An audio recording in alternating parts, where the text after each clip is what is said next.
for the last 14 days or so, pre-trial, deciding what key issues are going to be decided. They settled on the 8th, and now there are only two options. It's either a nullification or a validation, upholding the elections as well. And each have ramifications in as far as leadership and governance of this country is concerned. What you're seeing is that it's down to 24 minutes before we have the Supreme Court session on, where we're waiting to have that verdict given there. From the screens you can see councils continue getting into the chambers there. This was quite a petition, so to speak, each side not taking any chances there, with first petition and second petitioner there hiring at least 42 lawyers, led by senior counsel James Orengo there, while on the other side one of the respondents, that is Kenya Kwanza there, engaged 54 lawyers, led by senior counsel Fred Ngatia there. And we have been treated to quite legal matters, so to speak, having to learn a little bit of legalese during this time. Now I want to bring back the conversation, but we'll continue keeping tabs on what is happening there at the Supreme Court, and also looking at the security between the CBD, what our reporters are after noon or at noon. Now Gibson Gesore as well as Shadrach Wamboi. I want to pick your brains in regard to what is in your opinion, let's start off with you, Gibson Gesore. What is your opinion of how the media has carried itself during the coverage of the August polls up to now as we speak? Do you think we have done a fine job in comparison, especially to 2007, 2008, and 2017? Gesore, let's start off with you. Thank you so much, Regina. That's a very interesting question. The media has really done a good job in a sense that they have been part of the partnership in this electoral process, trying to bring the nitty-gritties or the information as it comes from the IBC or wherever it's happening, and that is something we need to actually shine light upon and say that people have spent tireless quite a big amount of time trying to cover the election. I remember you were at Bomas, you never slept, you were telling me how tedious it was. It means that's a sacrifice you gave so that we could get the news of what was happening from the tallying center. And there were several journalists across the country, both local and international, who really burned their midnight oil to actually bring to Kenyans what is happening and where it's happening from. And looking at that sense of patriotism, that sense of being alive to duty is something which we need to commend you for, and we ask that you don't look back on that, because we really count on you so that we can be able to know or hold the government accountable, IBC accountable, and actually for news. Those are very important aspects, because once you have that, they say information is power, and you actually relay that in the best way possible. Thank you for that vote of confidence. Before I hand over to Shadrach Wamboi to give us his thoughts in regards to media coverage of the election to now, what you're seeing on screen is that this is the inside of the Supreme Court, the makeshift court area from Milimani, where we are expecting any minute from now. It is down to 21 minutes to noon there. We're expecting that the 7-judge bench led by Martha Koome there, the Chief Justice Martha Koome, is going to be sitting and will be delivering its verdict in regard to the August presidential petition there. What you're seeing on your screen, we're seeing some counsels there from the Kenya Kwanza team. We're seeing Professor Kithure Kindiki there, as well as IBC lawyer Mahamat Somane there, who's been very vocal in defending the IEBC, saying that there were all the forms that were displayed by the IBC portals were all original there. Also further on, I think I can see a lawyer there, Paul Mwangi. I'm not too sure, but we are going to be keeping tabs on that. And as you can see, we are seeing more councils just access the hall in which we are waiting to see, or rather where the verdict is going to be delivered from. Remember, this is the Supreme Court, the apex court of the land, and the decision that is going to be rendered in there is going to be final. And also some light moments there. You see Professor Wajakoya there. George Wajakoya is among counsels who are at the Supreme Court there, and he was among the candidates eyeing the top seat in this August polls there under the Roots Party. But with the numbers there, he failed to clinch that. But we will get to know if at all the Supreme Court decides that this to uphold this election, would say that he failed to clinch the requisite votes that were required to declare him the president, so to speak. We are waiting to see, given the constitutional timelines. Actually, with the 7-judge bench sitting at noon to deliver that particular judgment. If you go back to the time, go back in time, as per the constitution, we are looking at around 7 days, so to speak, 14 days there. So they're exactly 2 hours before the 2 p.m. deadline. Now, Shadrach Wamboi, who is a constitutional lawyer, what is your take in regard to the coverage that the media has given the August polls, pre and up to date as we are? Well, to be fair to the media, I think on an average of 10, I will give the media 7, so that it also gives the media some room for improvement. but as far as timely reporting is concerned, I think the media has done a splendid job. It has done a splendid job as regards a balanced, reporting of issues when it comes to, matters as they are happening. But I think one thing that probably is something that we should look forward to. It's investigative journalism, so that there has been some concerns. There has been some issues about, we begin with the stalemate that we experienced between the commissioners. Perhaps we will have relied even more from the media to establish really what was the problem. Is what Chebukati has been saying really the truth, or is there something more than what is meeting the eye? So probably I think going over and above what has been quite apparent. I think the media has in the previous past told us or taught us so many things from the use of their cameras. But I think moving forward, there is always some room for improvement in everything that we do. Even with the splendid job that you people have done, the future is still ripe for exploiting other avenues or other opportunities. We need to establish so many things other than what we've been seeing just on TV. We've been seeing some plays, people playing. We need to also get a cover of what is this that has been happening behind the scenes, so that we are treated to more. And I think this is something that we live with you. All is not lost. There is still an opportunity where you can tell us probably, or give us a panoramic view of what has been transpiring behind the scenes that we have not seen so far. Now, that is in regard, those are your views in regard to, how the local media has covered the August polls up to this point. Maybe as I want to rope in my colleague Ben Troy in regard to, what we're expecting in the next 16 minutes or so.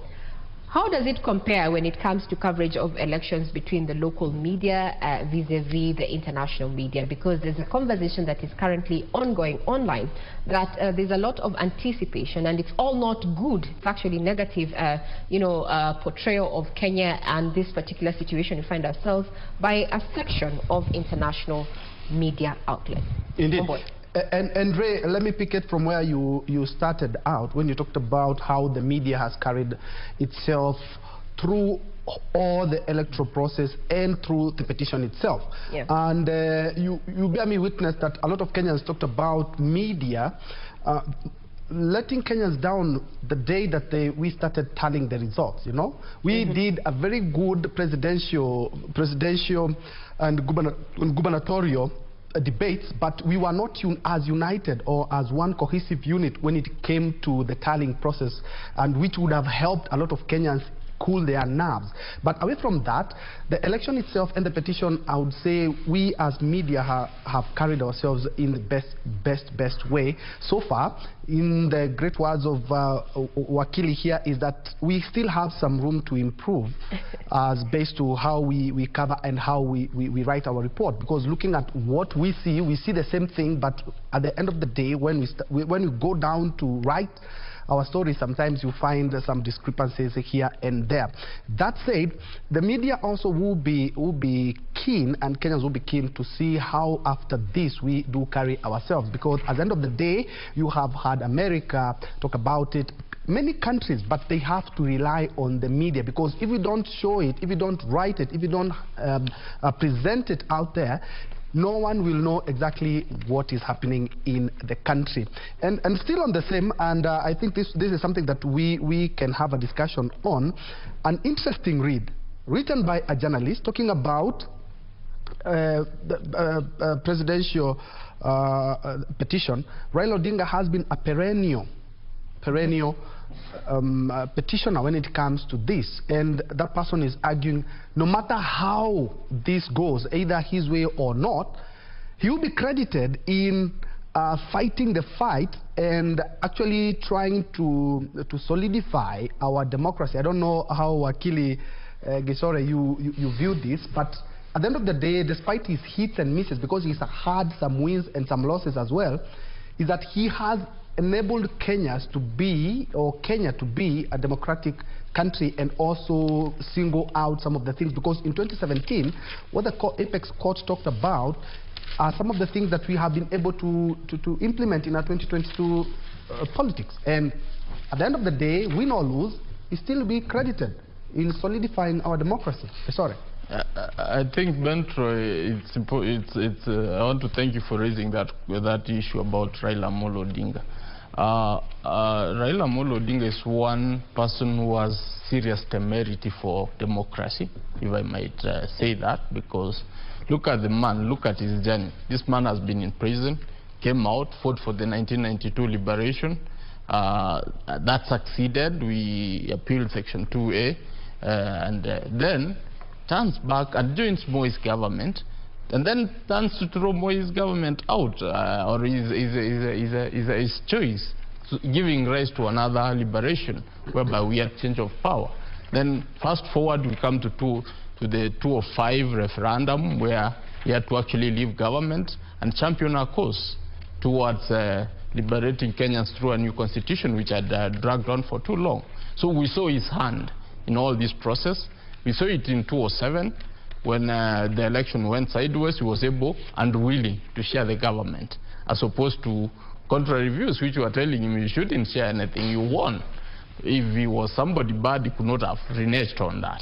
He actually stands out as a statesman and says, Kenya first. I choose Kenya. I fought for this because I love Kenya, because I want to see a better Kenya. So if sharing the government with Moi Kibaki is something which is going to give us prosperity, is what I will do. And that happened. We ended up having the 2010 constitution, which is very robust, which we are enjoying. He has actually even gone in to bolster that particular constitution by going to court severally to test the limits, to actually be able to portray that this constitution has got to be tested to every end so that we can be able to have a better country. In 2013, he was in court. He lost. And I said, okay, we will obey. Come 2017, he actually succeeded. He succeeded in the petition, and he ended up joining government, or having a handshake for purposes of Kenya. For purposes of Kenya, he did an handshake for continuity, because the economy has not been doing well for the longest time. So for purposes of Kenya, he actually was able to do an handshake. And then he's again in 2022 in court. If we can quote him today, he said, it's not about me, it's about fostering democracy, which is if there is anything we can credit the man, is that he's a democratic Kenyan, and he's actually a person who is out for the good of Kenya. And that in itself embodies a man who has done much more than any other president, because nobody has been able, among the presidents who have led Kenya, you've not seen anybody stand strongly for Kenya. Some of them have been elected, but I'm sorry to say, nobody has been able to be for Kenyans. Raila represents the common man and the interests of the people. They have done their bit in terms of developing the economy or trying to do their single political issues around leadership, but in a uniform scale, I think if you get to put them on a weighing scale, I think he really weighs way much more than any other president in terms of fostering democracy. Mm-hmm. Now, Gesore, thank you for that in regard to, you know, how we have covered. And we have seen quite sensational headlines, as you've said there, but we need to remain factual. As your colleague there has given us a 7 out of 10, giving us room for improvement. Indeed, we will work on that. But now let's find out what is happening within the central business districts. Statistics indicate that 85% of workstations are domiciled within the CBD. Now, being September the 5th, we are joined by Hibak Sayed from CANCOM there. We can say it's the center of CBD, to just bring us up to speed with what is happening as Kenyans await that particular ruling. Hibak, hi. How are things from CANCOM? Thank you, Regina Manyara. We are at the Central Business District and we're just trying to gauge what exactly is happening, especially here at the capital of Kenya, Nairobi City. We have a few people, a few businessmen, boda riders, who are just trying to get their daily means as we wait for the Supreme Court ruling. A few minutes to 12. If we could just have your opinion, sir, on what exactly you've seen. The Supreme Court is about to give a very important judgment today. Unaona vipi biashara yako imekuwa vipi na umeonaje town iko leo? Let me start by saying that my name is Dudiman. I'm the CEO of Dudiman Show, and I'm so much glad and happy to have this opportunity with you guys. God bless you so much for doing an amazing job. Now, let me start by saying that we are okay in town, we are operating, we are doing something so amazing. And to make the matters worse, our border riders here in Besni CBD are doing quite excellent job. I have a good friend of mine who is the national coordinator for border riders here in Nairobi, and we are happy. For it, we are happy. So we are waiting to see. We doesn't know what is going to happen. We doesn't know what COME is going to say, but we are happy because my brother is your brother, your sister is my brother. We doesn't want to know the ethnicity, we doesn't want to know where you come from, your sister, your brother, but we live like brothers and sisters. Despite having anything or doesn't have anything, we share the little that we have. So as a border rider, who is a journalist by profession, because I've worked with your media or whatever, I'm happy, we are happy. So let me just give a take to my brother and say something. Just to cut you off, Regina, we've been checking around and we've seen that the shops are mostly open, the businesses are functioning quite well, people are conducting their business as they always have. As you can see, we're at CANCOM, and most of the matatus are carrying people just as they always do. People are waiting, yes, for the ruling by the Supreme Court, but people are going about their business here in Nairobi City. If maybe we could have the opinion of a Kenyan, unaonaje kuhusu hii Supreme Court ruling? Unaonaje, nini unatarajia? Okay, kwa majina ni Victor Chiteri from Kibra. Ningependa tu kusema ni those results of the CJ has announced the results. Let us take as normal so that we can continue with our normal work, so that people can continue with their normal business. Thank you.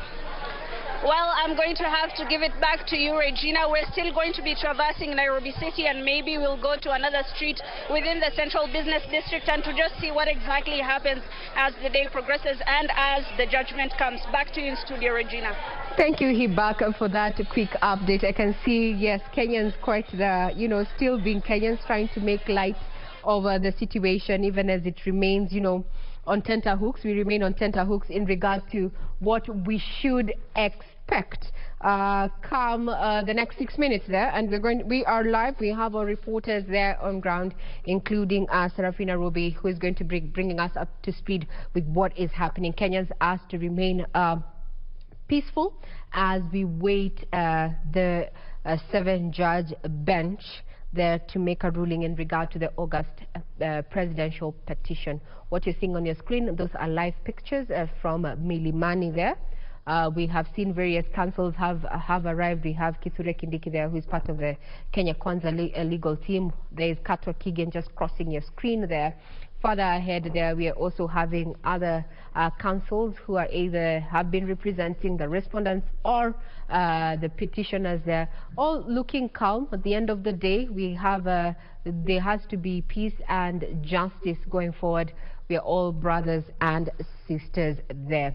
Now, I'd want to hand it over, rather take it to you back to you, Troy, there. We were talking about the performance and the conduct of the media during the election, and even at the point where we are right now, focusing on the presidential petition. And from Hivi Said's link there, you can see there's a Kenyan there who has introduced himself as Ndu the man.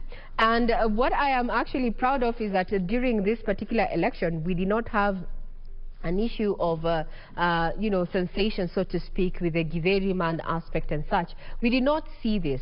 We kept it to matters of fact. And I would want to say, let's toot our own horn as a media fraternity there. But it was a light moment to try and see that there was a gentleman behind Said, he back there, calling guys to tell them, hey, you need to watch us. You need to watch us from KBC Channel 1. I'm live. Well, we also want to welcome your feedback. You can get us on Twitter on KBC Channel 1. But before we get to read what you have to say on Twitter and the expectations, we want to take you down to Kibra, where we're joined by my colleague Irene Mchuma Odim to bring us up to speed with how things are looking like in Kibera. Good afternoon.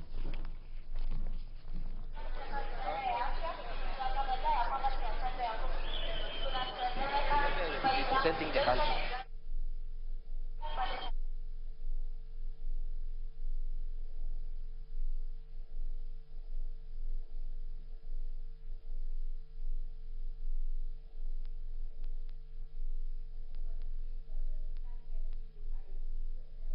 Get the sound corrected, we'll be getting back to you. We are domiciled in various parts of the country just to keep tabs on what is happening as we await the much anticipated verdict on the presidential petition of August 2022 there. Security has been beefed up. A communication was made to Kenyans, especially who are operating within the central business district. Various roads were closed, including Gong Road there at the junction of NHIF there, as well as, you know, some motorists redirected not to use the Haile Selassie Avenue there to just try and keep crowds out of Milimani there, where the 7-judge bench is going to be giving its ruling. Led by Chief Justice Martha Koome. What you're seeing is security outside Milimani Law Courts there. That is a contingent of National Police as well as a General Service Unit. And inside there, we're seeing a council made up of, you know, various, there you go, we have Soweto there. Council Soweto there. You can see how she's already there. Just I would want to know what's going on through the minds of the lawyers there, both for the petitioner and the various respondents there, who over the last 2 days have exuded confidence that they're going to be carrying their day, or rather their prayers are going to be carrying the day. In the next 1 minute, we are expecting the 7-judge bench there. We are seeing Feroz there, Luigi, as engaging Professor Githu Muigai and the legal counsel there, Governor-elect, that is James Orengo. Quite camaraderie there, you know, transpiring between the senior counsels there. So, as we say, it's all in a day. It's all in a day when it comes to, you know, matters of litigation, and that there are no permanent enemies. But we asked that Kenyans remain peaceful, and justice, we hope, is going to be served in this particular matter. Yes, that. Enough. Look at the pictures on your screen. James Orengo there, and other lawyers who are representing different factions, and they're all seated together. They make fun together. They argue it out, they sweat it out together and maintain the peace. That is exactly what should be happening, not only in that court, but in the Republic as well. Before we crossed over to Irene, we were talking about how despite the fact that he has had some hits and misses in presidential petition, is that he has been able to bolster our democracy in regards to electoral matters. And I would like to pick Shadrach's mind on the same, is despite that Raila has won and lost some of the petitions, he has actually helped the electoral system in the country. That was an interesting read. I was reading from a journalist as well.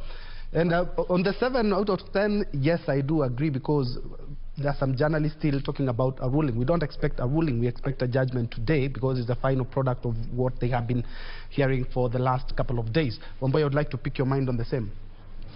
Well, there is a lot to admire from the two gentlemen who have been, entertaining us with this presidential dispute. And one thing you will give to Dr. William Samoei Ruto first is his spirit of resilience. That spirit of, when he wants it, he goes for it. I mean, that is something admirable from his humble background. That is something that you will have to admire and acknowledge. On the other hand, you must acknowledge the kind of contribution that the Right Honorable Raila Amolo Odinga has given us as a country. So many things. I mean, the laws that we currently enjoy have we actually enjoy them largely because of the contribution he has made, the kinds of pain he has had to go through. You speak of the multi-party, us becoming a multi-party democracy in the year 1990s. I mean, that is his contribution. His fight against the Moi utilitarianism, I mean, that is his contribution. Most of us have studied to an extent, and we appreciate the jurisprudence that has been created by Right Honorable Raila Amolo Odinga. When you go to school, some of the things that lecturers teach is the jurisprudence that has emanated from the 2013 jurisprudence, which if Raila Amolo Odinga had not desired to go through that route, if he had not paid the security of cost of 1 million and paid the filing fees of 500,000 shillings, probably will not have learned or gotten an opportunity to understand the law deeply the way we have understood it. Then, champions are actually made from people who try. Sometimes they fail, because if you do not try, there is no likelihood that you will ever succeed, or you will fail. But his failure in the year 2013 did not in any event discourage him from trying our democracy through the court processes. So that in the year 2017, we saw him participate in the elections, we saw him challenge the elections, the election results, so that the win that he got in the year 2017, and of course his refusal to participate in the process because of the referee. So whatever the outcome that we will get, if it is a repeat of the elections, then it will be a gift to Right Honorable Raila Amolo Odinga, because we do not expect that he will be running in the year 2027. I mean, if age is anything to go by.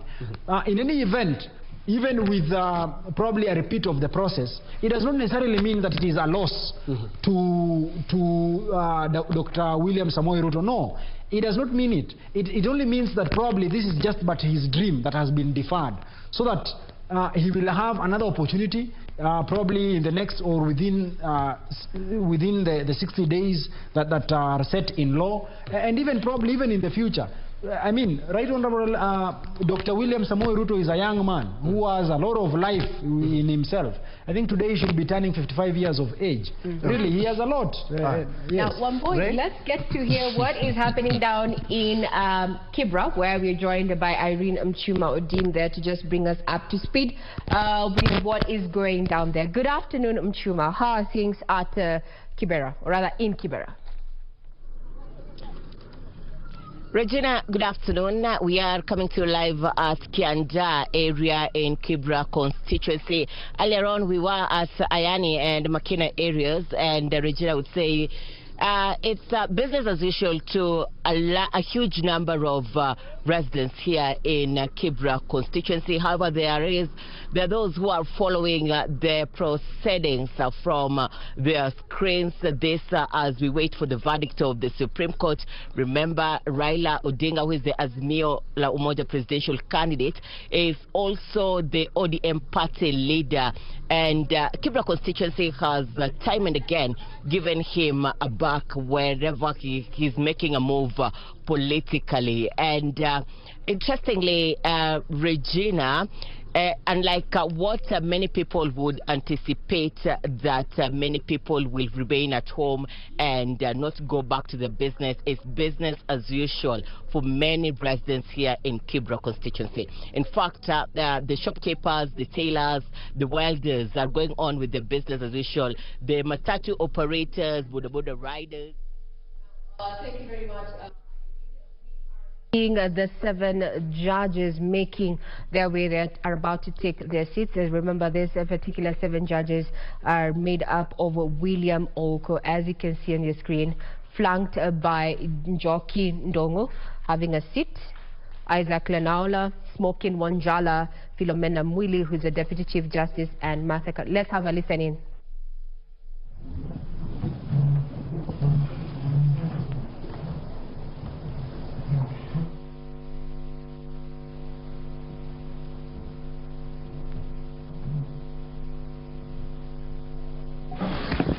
Good afternoon and welcome to the Supreme Court of Kenya for the delivery of judgment in Presidential Election Petition number E005 of 2022 as consolidated with E001, E002, E003, E004, E007 and E008 of 2022, Raila Amolo Odinga and 6 others versus William Ruto and 13 others. The Honorable Chief Justice and the President of the Supreme Court is presiding. Thank you. Very good afternoon, ladies and gentlemen.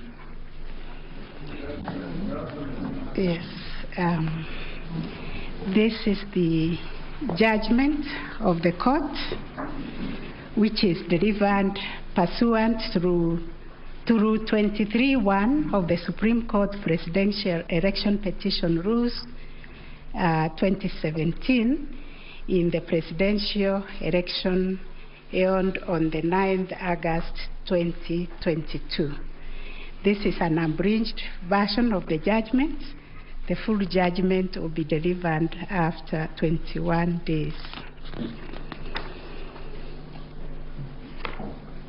Kenya is a sovereign multi-party democratic state whose foundations are firmly spelled in the Constitution. The Kenyan people's quest for electoral reforms since independence is well documented.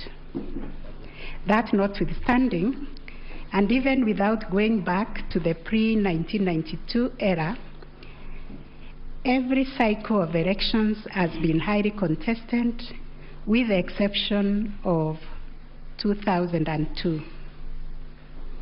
This speaks to a background of distrust of the administration of our electoral process. Informed by this setting, Kenyans made a decision to vest the Supreme Court with the jurisdiction to determine questions regarding the validity of a presidential election under Article 140 of the Constitution.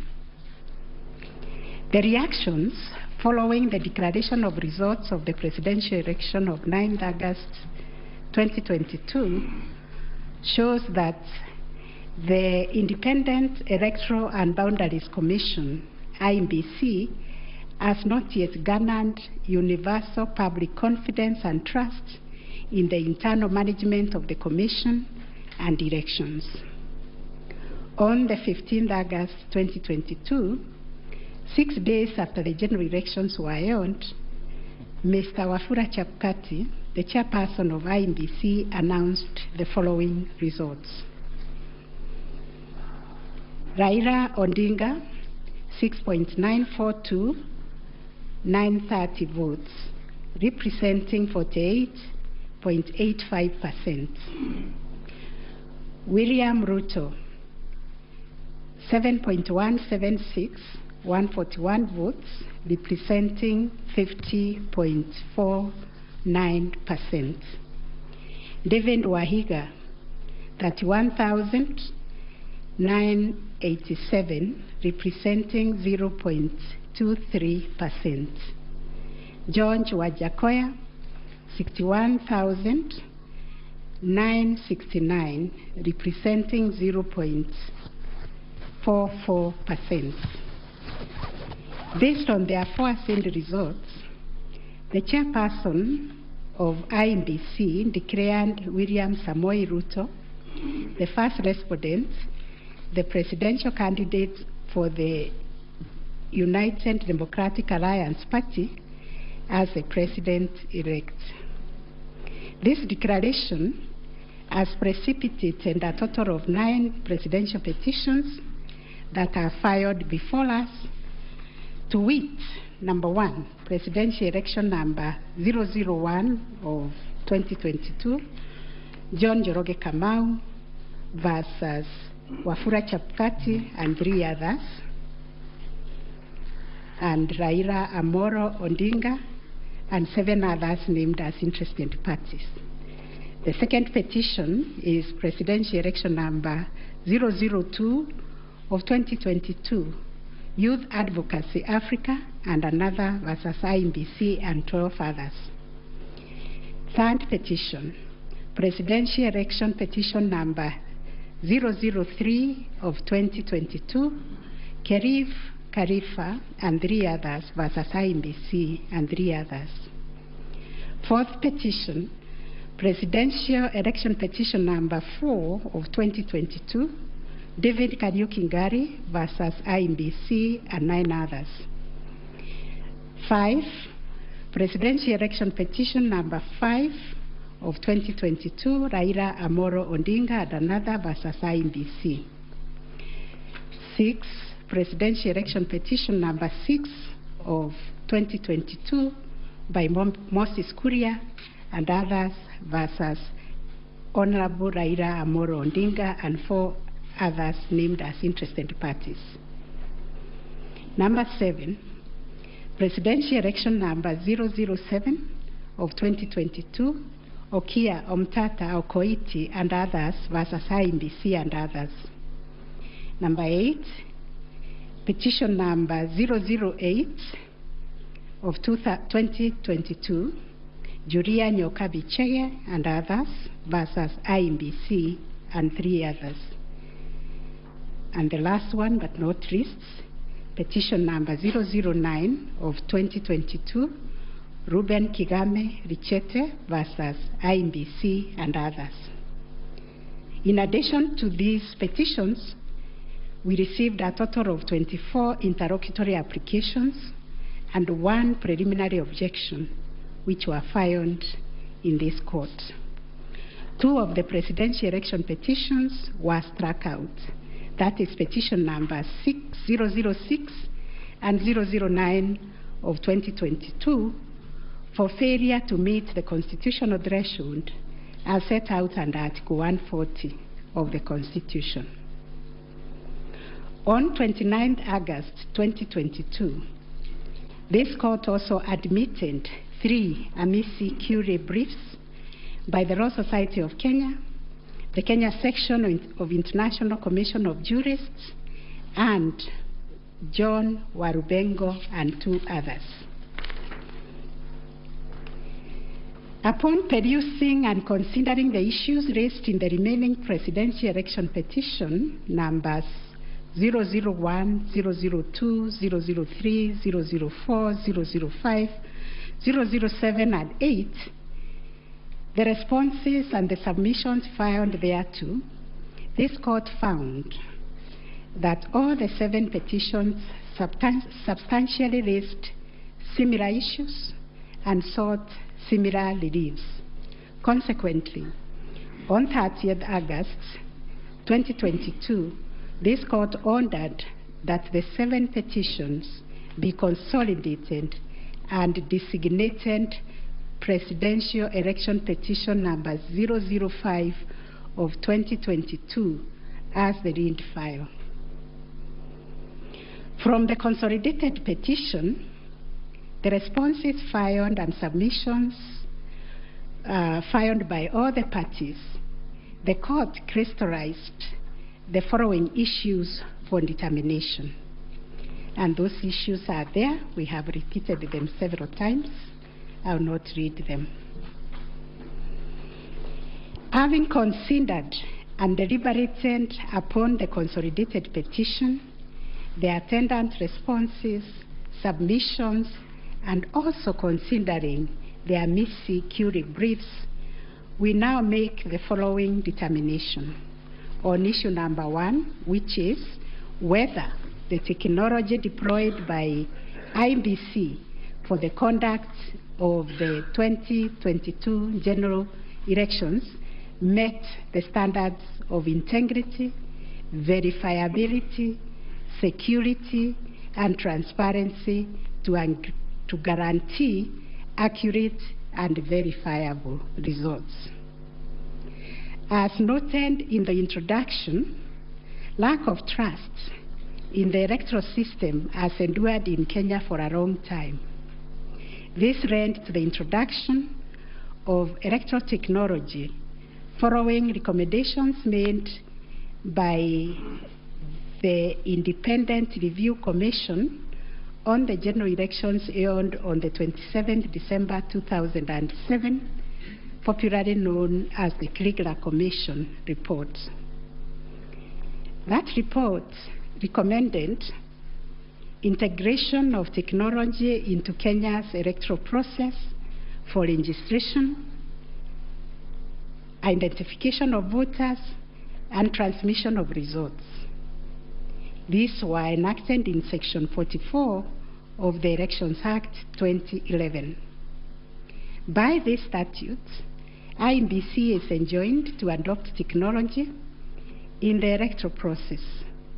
As a consequence, the IEBC developed a technology known as Kenya Integrated Electoral Management System, KIMS, making Kenya's election process an hybrid as it employed both technology and manual processes.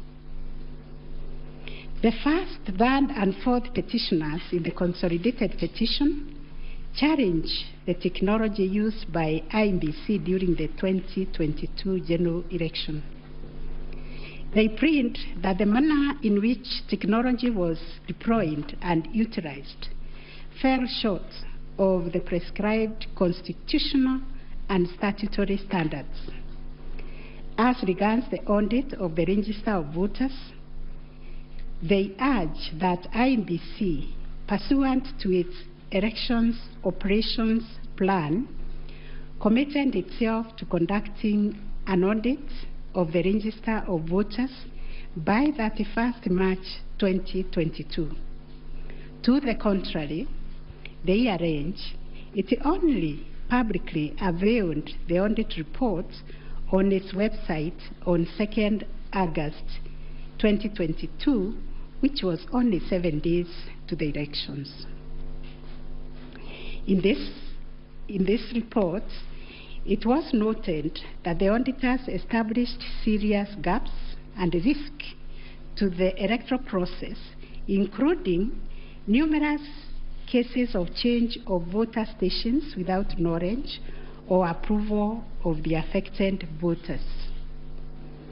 Grant of voter update privileges in IEBC, IDMs, to 14 user accounts and related to voter registration. Reducing the accountability of user activities in the register of voters.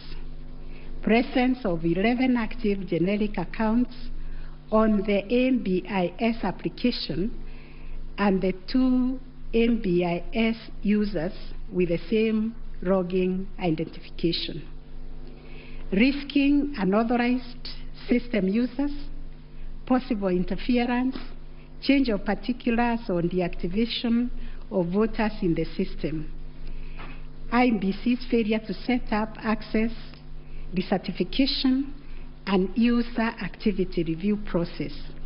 And IEBC was also arranged to have failed to respond to requests by auditors for crucial information. On the integrity of the technology deployed, it was the case for the 7th petitioner that in order to comply with Article 86 of the Constitution and Section 44 of the Elections Act, The technology deployed must be simple, accurate, verifiable, secure, accountable, and transparent. On the simplicity of technology, the seventh petitioner contends that the KIMS kits failed the tests as they were not easily usable by ordinary citizens without expert knowledge. They further assert that IEBC was expected to procure and put in place a technology necessary for the conduct of the general election at least 120 days before the election and ensure consultation with the relevant agencies, institutions, and stakeholders. Furthermore, the petitioners allege that IEBC violated its constitutional duty by delegating the design, implementation, and conduct of the KIMS components of the election to a foreign company, Smartmatic International Holdings BV. As a result, IEBC staff and the public did not have full comprehension of the KIMS components. They conclude, therefore, that IEBC abdicated and surrendered its role to conduct elections to Smartmatic, and that IEBC vigorously fought any attempt to subject Smartmatic's activities to accountability and transparency, including the safeguards required by Regulations 61, 69, and 75 of the Elections General Regulations 2012. In response, IEBC has submitted that the electoral system met the constitutional threshold, that all the necessary information was accessed only by the authorized persons.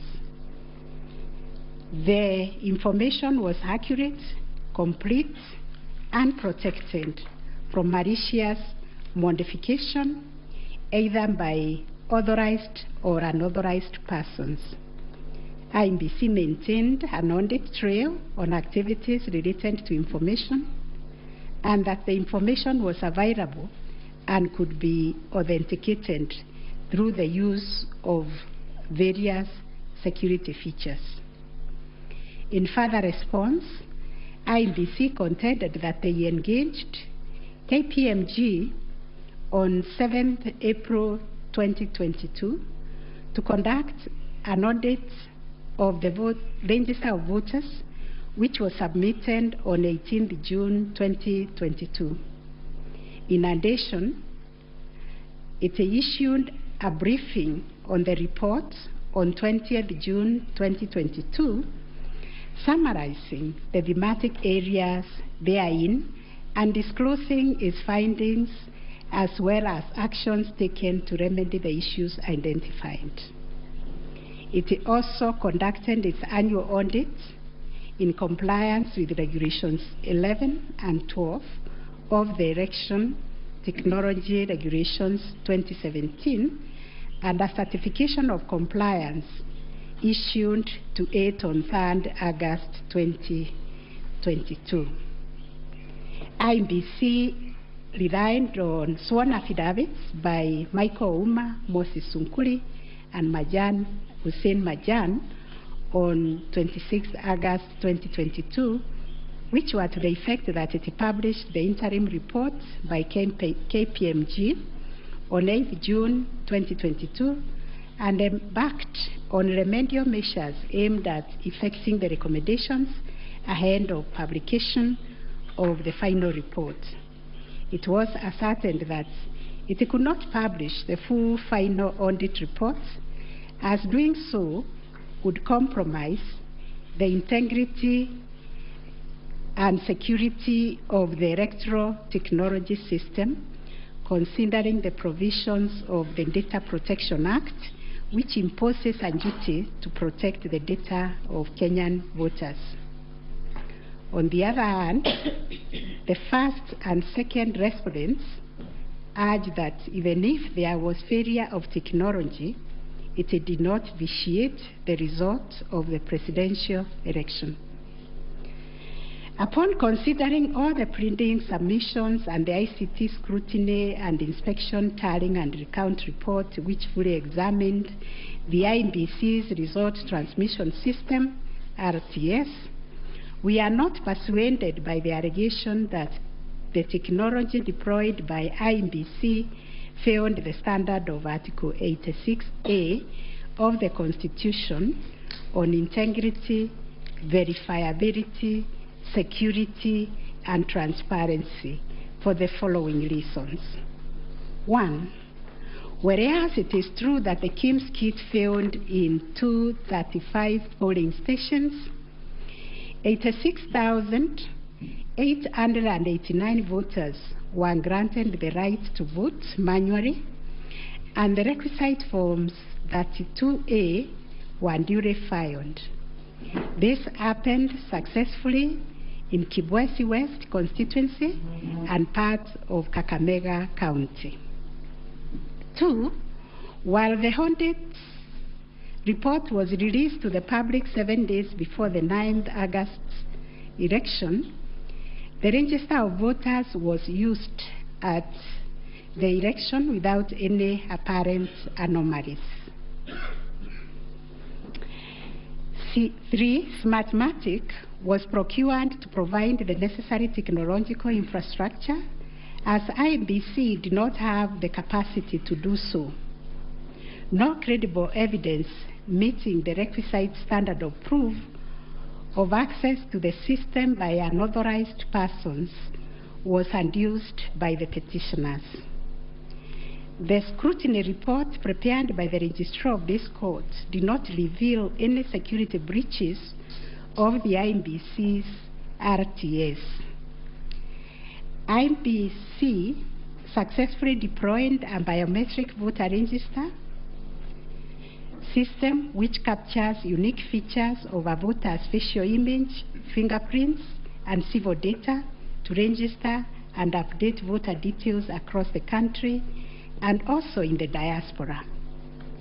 The BVR captures a voter's facial image, fingerprints, and civil data, which features are unique to each of the voter.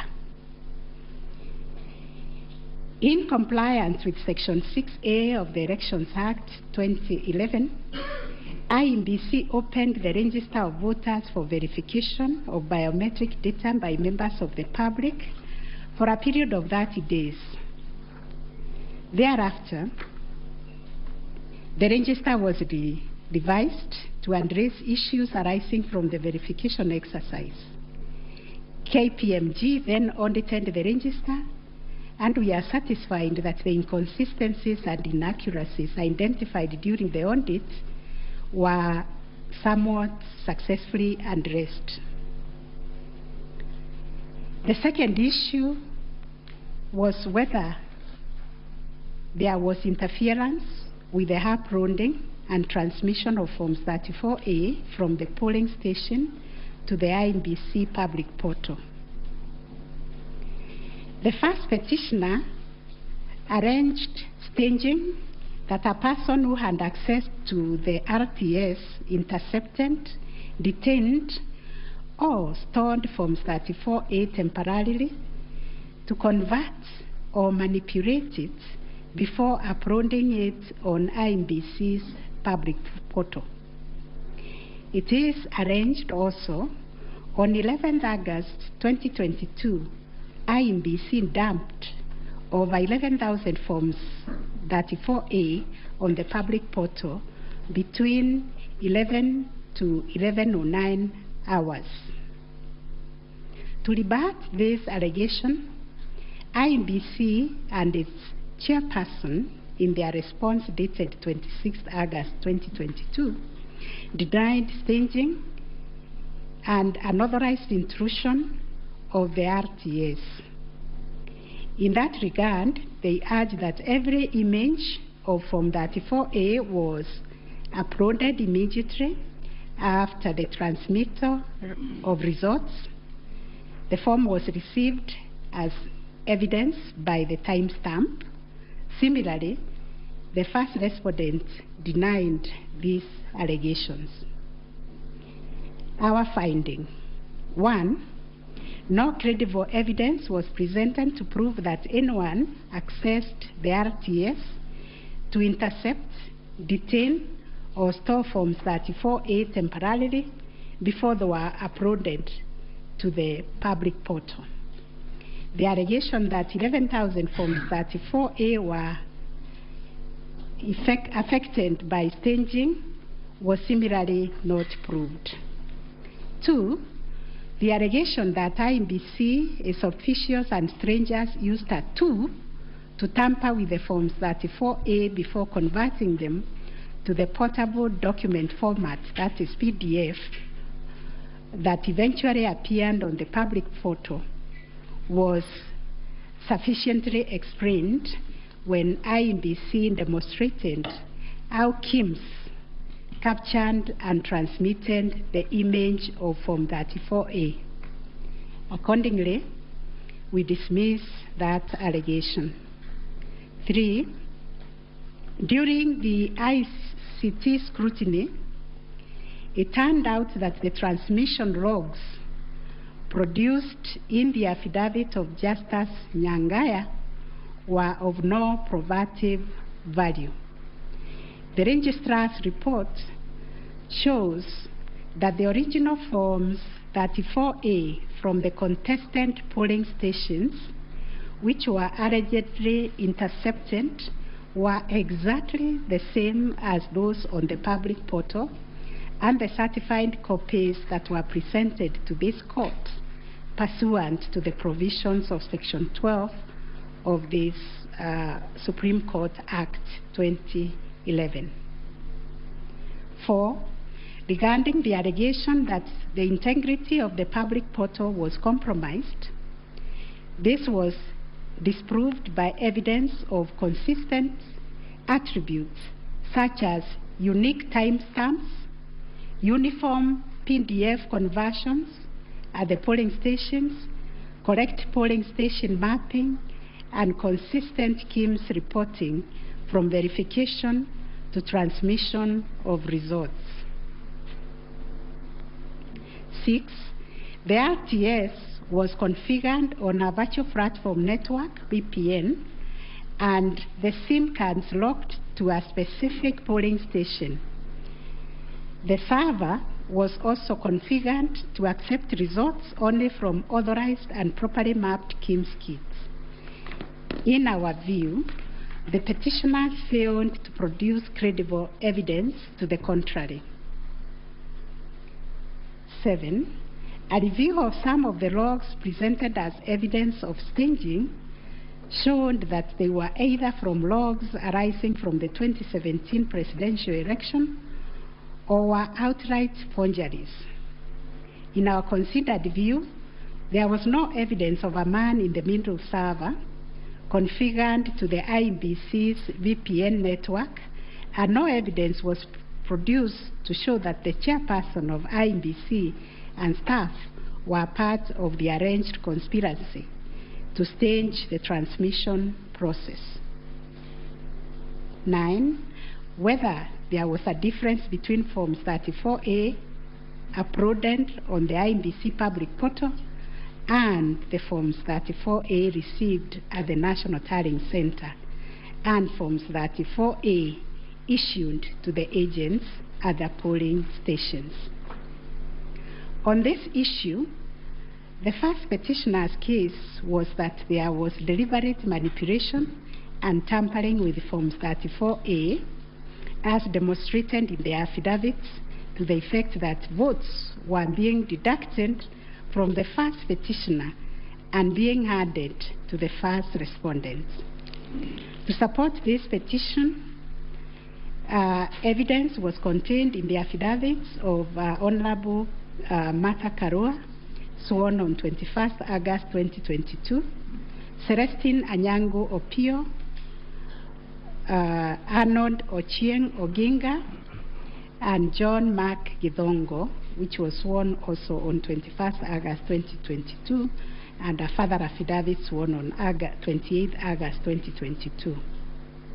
Dr. Nyangasi also swore an affidavit on 21st August 2022, and so was Martin Papa, to support that allegation of handing and subtraction of votes.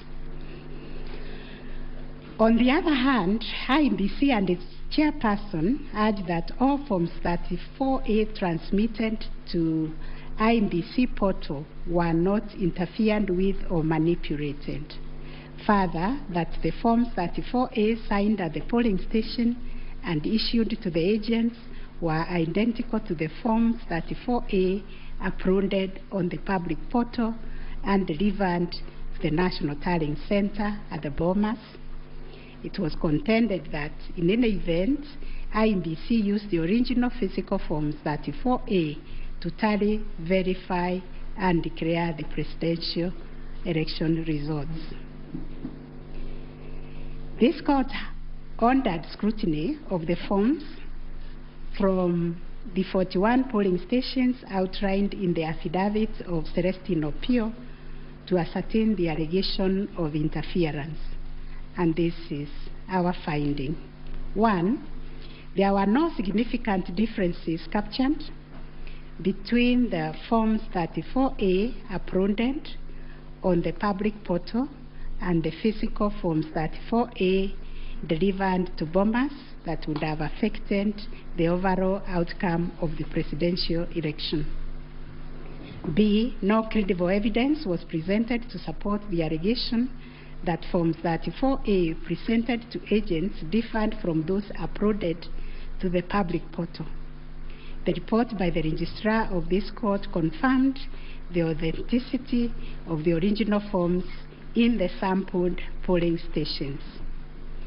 The affidavits of Celestine Opio and Arnold Ochieng Oginga, while containing sensational information, were not credible, as the registrar's report confirmed that all the Forms 34A attached to those affidavits and purportedly given to them by the agents at select polling stations were significantly different from the originals, certified copies, and those on the public portal.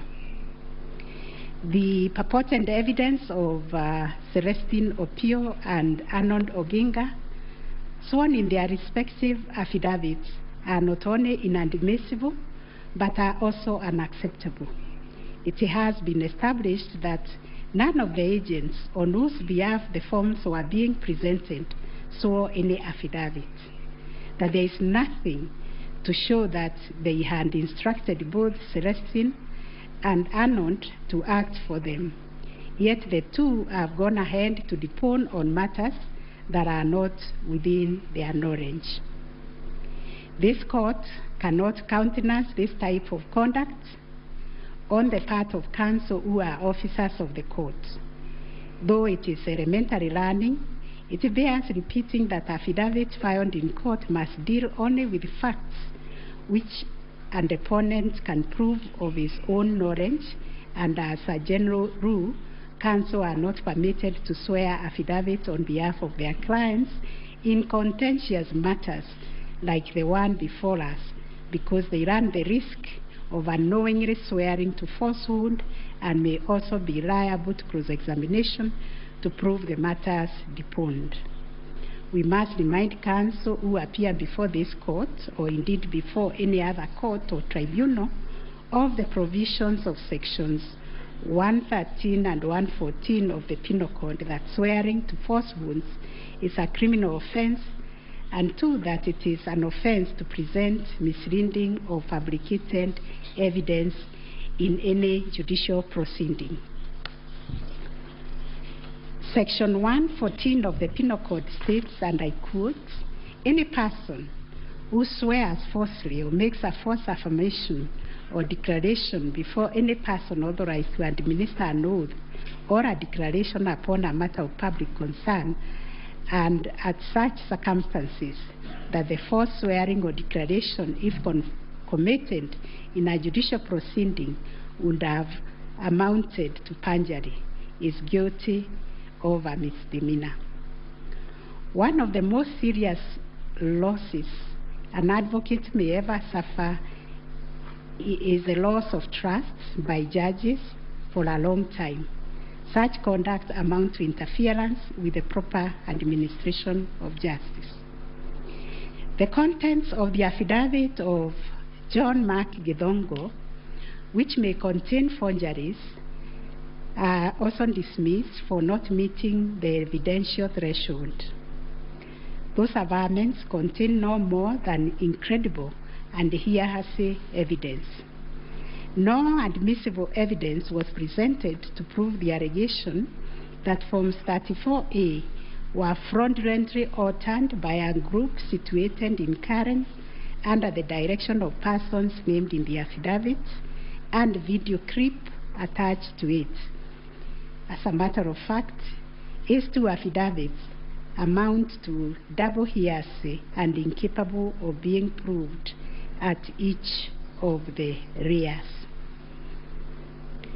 We turn to Form 34A for Gacharaigo Primary School, which was sensationally presented by Madam Judy Soweto, advocate, to show that one Jose Camango accessed the RTS and interfered with the result contained therein. This also turned out to be no more than hot air, and we were taken on a wild goose chase that yielded nothing of probative value.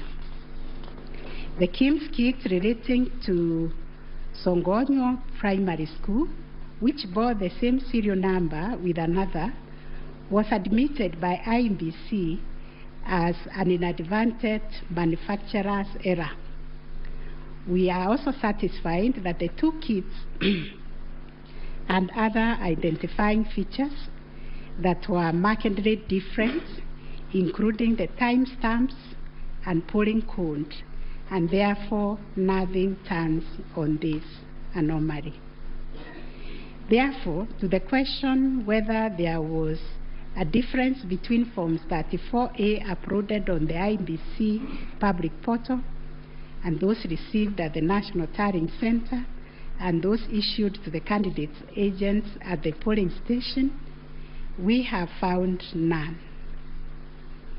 Issue number 4, on whether the postponement of gubernatorial elections in Kakamega and Mombasa counties, parliamentary elections in Kitui, Rural, Kachiriva, Rongai and Pokot South constituencies, and electoral ones in Nyaki West, in North Imenti constituency, and Koanjenga in Embakasi South constituency, resulted in voter suppression to the detriment of the petitioners, and especially in petition number 5 of 2022. It is common knowledge that IMBC postponed elections for various seats during the general elections of 9th August 2022 due to mix-up of ballot papers in the above-named electoral units. It is the combined case of the first and second petitioners that, in terms of Articles 136, 2A, 177(1), and 181, as read with Article 1 of the Constitution, the chairperson of IMBC had no jurisdiction to postpone elections in those areas.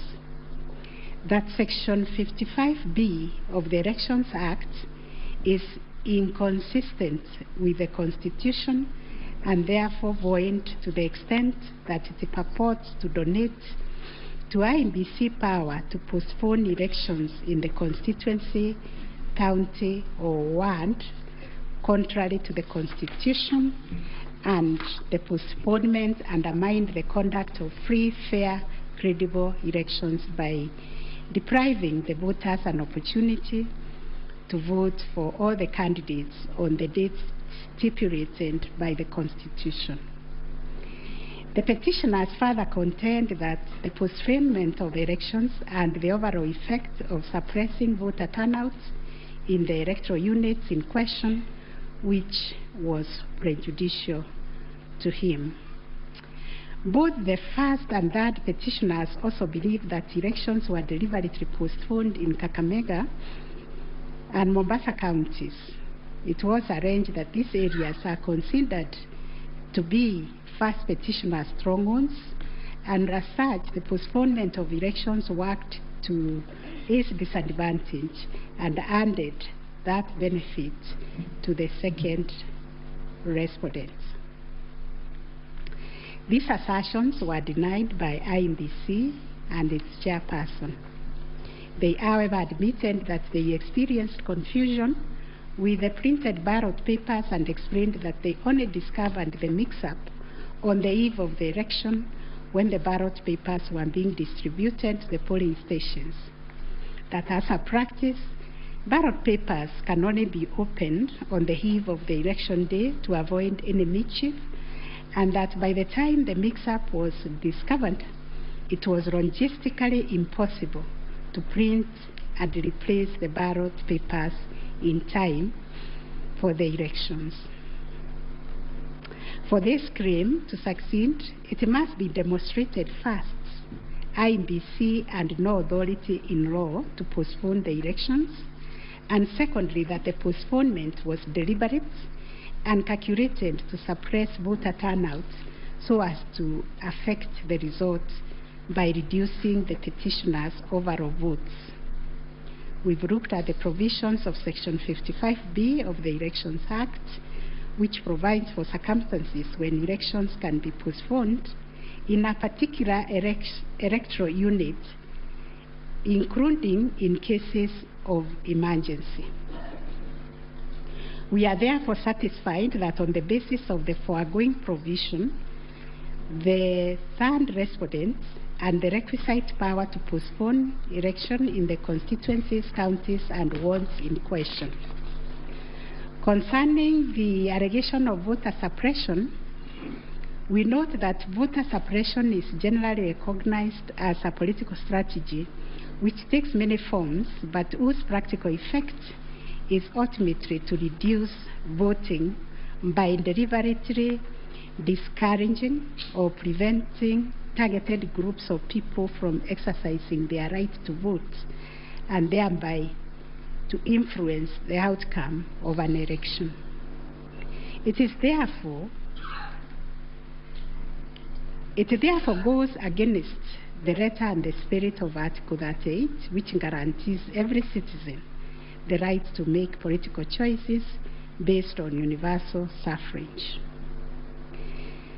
As regards this allegation, it has not been shown that by postponing elections in the named electoral units, IEBC acted in bad faith or was influenced by irrelevant factors and considerations. From the explanation tendered, we are satisfied that the postponement was occasioned by a genuine mistake, which in our view could have been avoided had the members and staff of IEBC been more diligent when they went to inspect the templates in Athens, Greece, where the printing of ballot papers was undertaken. In the absence of any empirical data, we cannot find a basis upon which to conclude, as a matter of fact or evidence, that the postponement affected voter turnout, as a consequence of which the first petitioner alone, as a presidential candidate, suffered disadvantage. At any rate, the nature of the ballot being an individual decision and secret, there may be other factors to which the turnout in the named units can be attributed. From the evidence on record, however, it appears to us that 2022 general election recorded one of the lowest turnouts since the introduction of multi-party political systems some 30 years ago. If there was a low voter turnout, it affected all the 6 categories of candidates, and its explanation, in our view, lies elsewhere, but certainly not a calculated suppression. On the other hand, in rebuttal to these claims, IEBC illustrated with examples to our satisfaction that there was no nexus between the postponement of elections and voter turnout in the affected units. far from the fact that this claim was undoubtedly just another red herring. It has nothing to do with the question under review, and accordingly we reject it and owned that there is no proof that the postponement resulted in voter suppression to the detriment of the first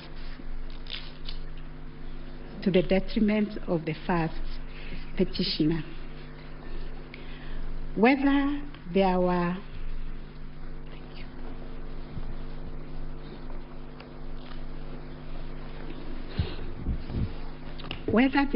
unexplainable discrepancies between the votes cast for presidential candidates and other elective positions. Issue number 5. The first petitioner was categorical that there was systemic ballot stuffing in certain counties, mainly in the Rift Valley and central parts of Kenya, where, according to him, a total of 33,208 votes were cast for president only, without corresponding votes for the other elective positions. On the part of INBC and the chairperson, while acknowledging that indeed in some instances there was vote differential between those cast for president and for other positions, but maintained that they were insignificant, and those instances related to votes by prisoners and citizens in the diaspora who only vote for the president but did not take part in other elective positions. The differential also includes rejected ballot papers and stray votes which do not count as valid votes.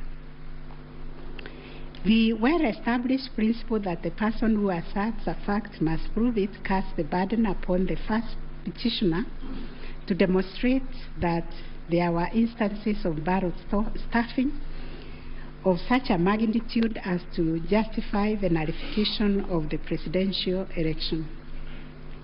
Ballot stuffing, which is an illegal addition of extra ballots, is a type of electoral fraud aimed at swinging the results of an election towards a particular direction.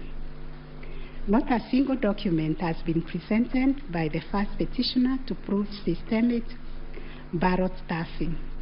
A figure of 33,208 votes relied on in this claim is based on unproven hypothesis that since the number of votes cast for the president is higher than those for other positions, then, without more, it must follow that there was fraud.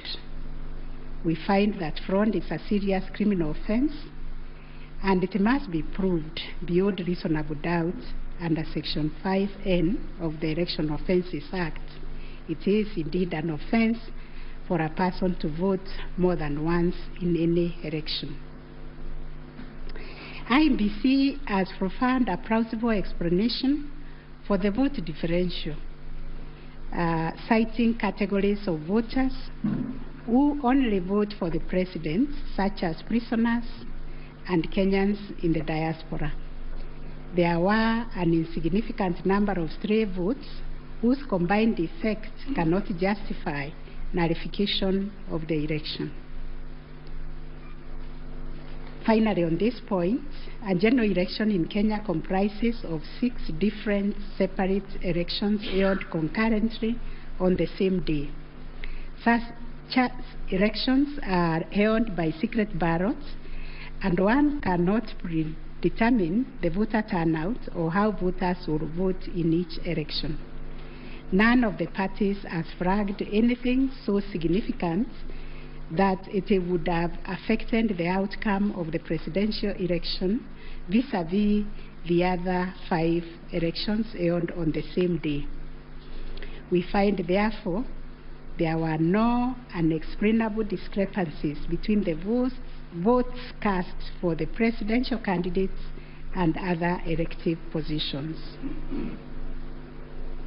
On issue number 6, whether INBC carried out the verification, tallying, and declaration of results in accordance with Article 138, 3C, and 138.10 of the Constitution.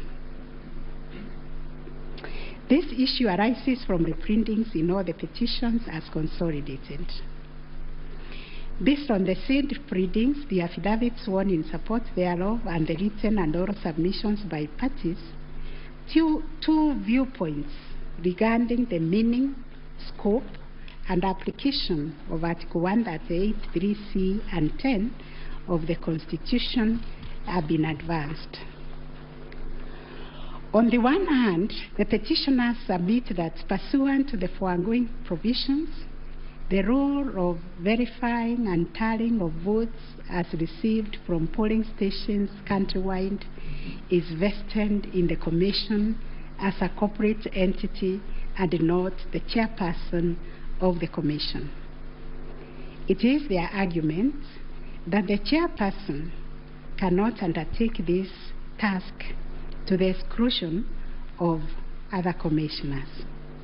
They submit that the language of Article 138(3)(c) does not envisage a situation where the chairperson can arrogate to himself unfettered authority to verify and tally the results at the National Tallying Center without involving the other commissioners. Such action, they contend, would not only be unconstitutional, but would be sufficient ground without more to nullify an election of a president-elect. In support of their argument, the petitioner cites the Court of Appeal decision in IMBC versus Mainakiai and 5 others as affirmed by this court in the case of Raila 2017. The petitioners further submit that Regulation 87(3) of the Election General Regulations is unconstitutional to the extent that it purports to vest the power of verification and tallying in the chairperson of IMBC.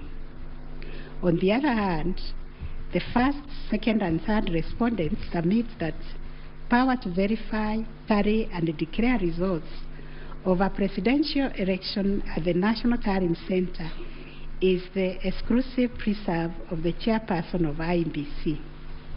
According to them, there is nothing unconstitutional about Regulation 87(3) of the Elections General Regulations.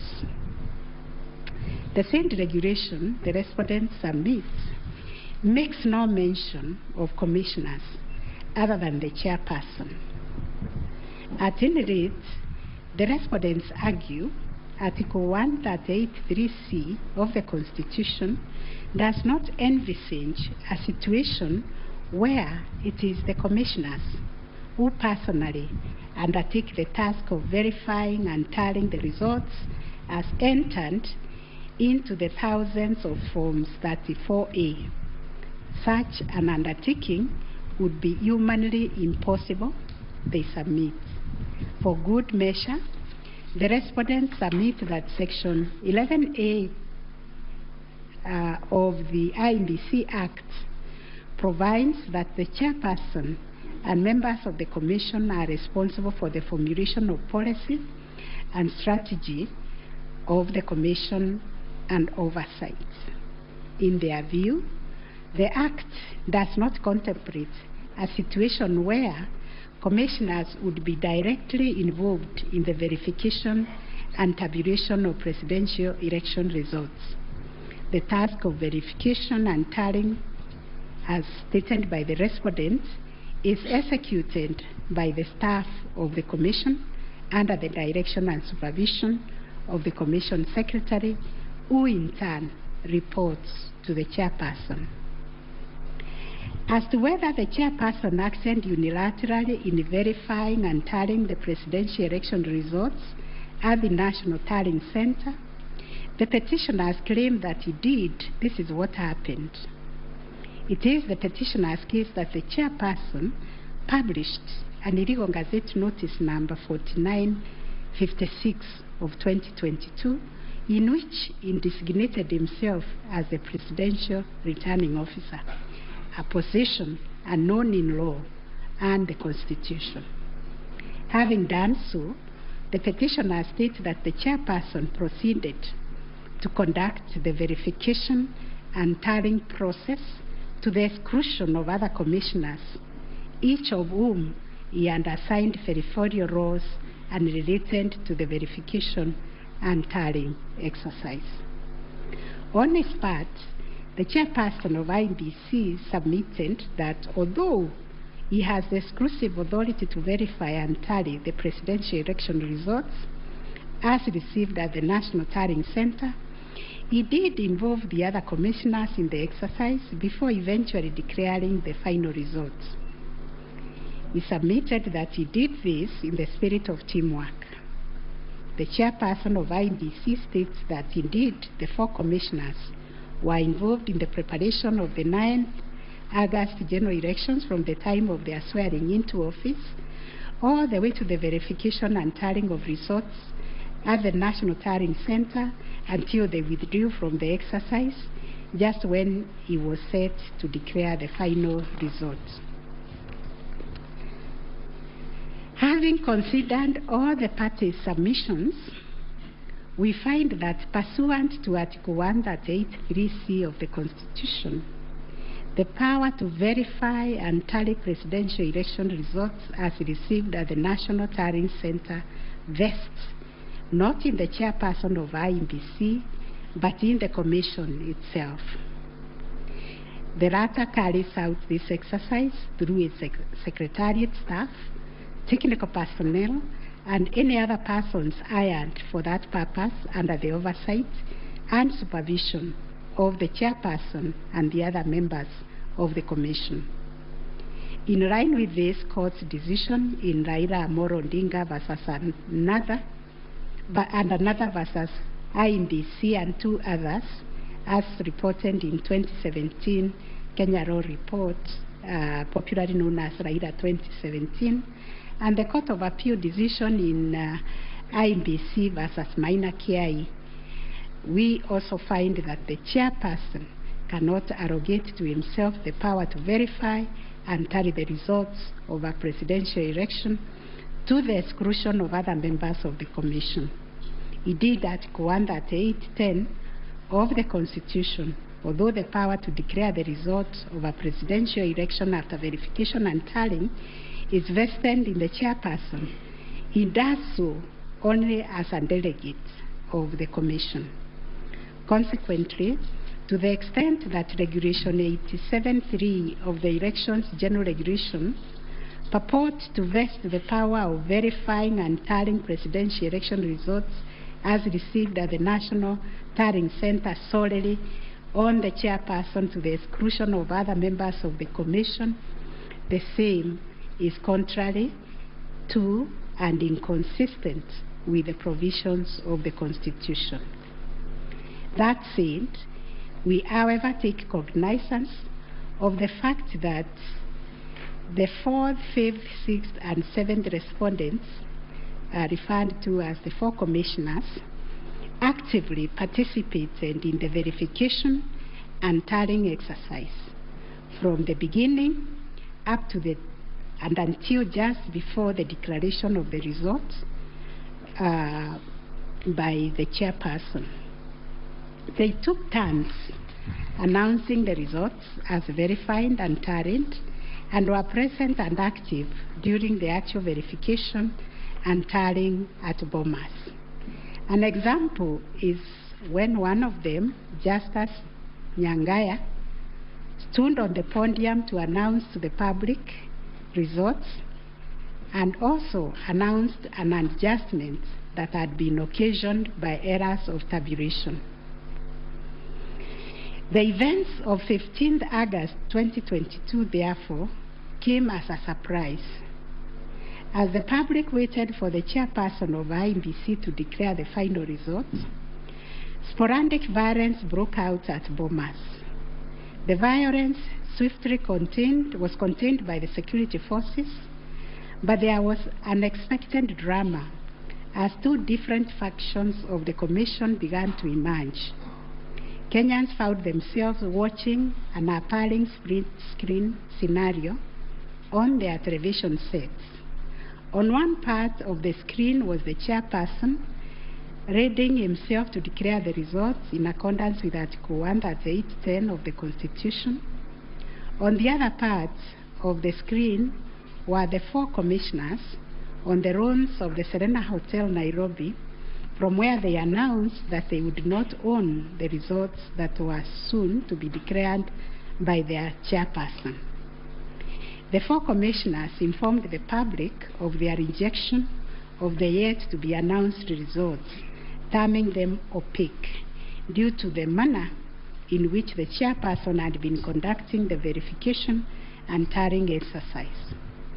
In his affidavit dated 25th August 2022, Justice Nyangaya affirmed that the chairperson's actions during the tallying and verification exercise at Bomas made it difficult to ascertain the total number of votes cast and the actual number of votes attained by each candidate, so as to enable him authoritatively state the commission and declared accurate results. All the petitioners have anchored their arguments for the nullification of the 9th August presidential election in Taharia on the walkout from the Bomas by the 4 commissioners. They contend that by rejecting IEBC's results on grounds of opaqueness of the verification and tallying process, they called into question the credibility of the entire election. They further submitted that being in the majority out of the 7-member commission, their view should prevail and the election should be nullified. It is the petitioner's argument, therefore, that a dysfunctional commission cannot deliver a credible election. We note that apart from their 11th hour denunciation of the verification and tallying process and their averments regarding the conduct of the chairperson, the 4 commissioners have not placed before this court any information or documents showing that the elections were either compromised or that the result would have substantially differed from that declared by the chairperson. Critically, they have not explained why they participated in a verification process when they knew that it was opaque up until the last minute. Indeed, at the Serena Hotel press briefing, the 4 commissioners acknowledged that thus far the entire election had been managed efficiently and credibly. The chairperson on his part did not make matters any better by maintaining a stoic silence, even as things appeared to be falling apart. All this, in our view, points to a serious malaise in the governance of an institution entrusted with one of the monumental tasks of midwifing our democracy, an institution that obviously needs far-reaching reforms, of which we shall say more in our detailed reasons.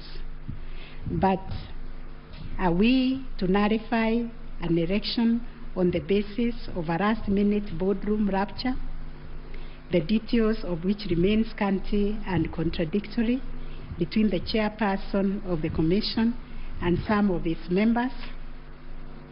In the absence of any evidence of violation of the Constitution and our electoral laws, how can we upset an election in which the people are participating without hindrance, as they made their political choices pursuant to Article 38 of the Constitution? To do this would be tantamount to subjecting the sovereign will of the Kenyan people to the quorum antics of IEBC. This we cannot do. Clearly, the current dysfunctionality at the Commission impugns the state of its corporate governance, but does not affect the conduct of the 2022 election.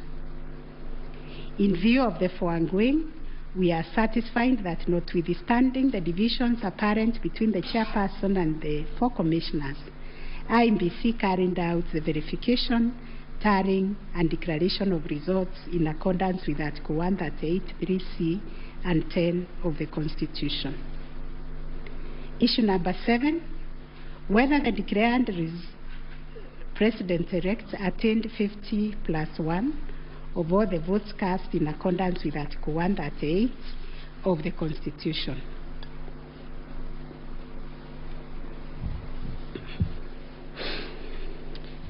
The first, second, and third petitioners averred that the first respondent did not garner 50%+1 of the total votes cast, and therefore did not meet the threshold provided by Article 138(4)(a) of the Constitution. They anchored their claims on the basis that in order to determine whether a candidate has attained 50%+1 of the votes cast, this ought to be calculated based on the total number of votes cast, excluding rejected votes. They argued that 50% of 14,353,165 votes, in their view, were the valid votes cast, which amounted to 7,176,582.77 votes. They therefore contended that by attaining 7.176141 votes, the first respondent did not meet the constitutional threshold to be declared President-elect. Supporting the claim that the first respondent did not meet the 50+1 constitutional threshold was the sixth petitioner. His contention was founded on the backdrop of a press briefing issued by the chairperson of IEBC after the official closure of voting on 9th August 2022. According to the sixth petitioner, the chairperson of IEBC announced that the voter turnout was 65.4% of the total number of registered votes based on the verification of the KIMS kits which were functional during the process of voting.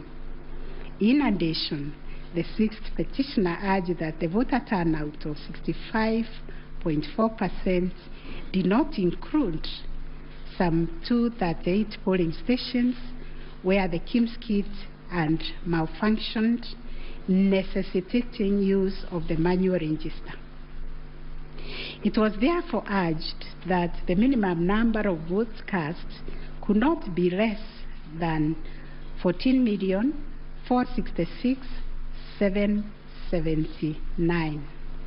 Additionally, that this number was bound to increase once the number of votes from the areas that used the manual register were included. The sixth petitioner further claimed that a summation of the minimum number of votes cast and untallied manual votes would represent the actual voter turnout.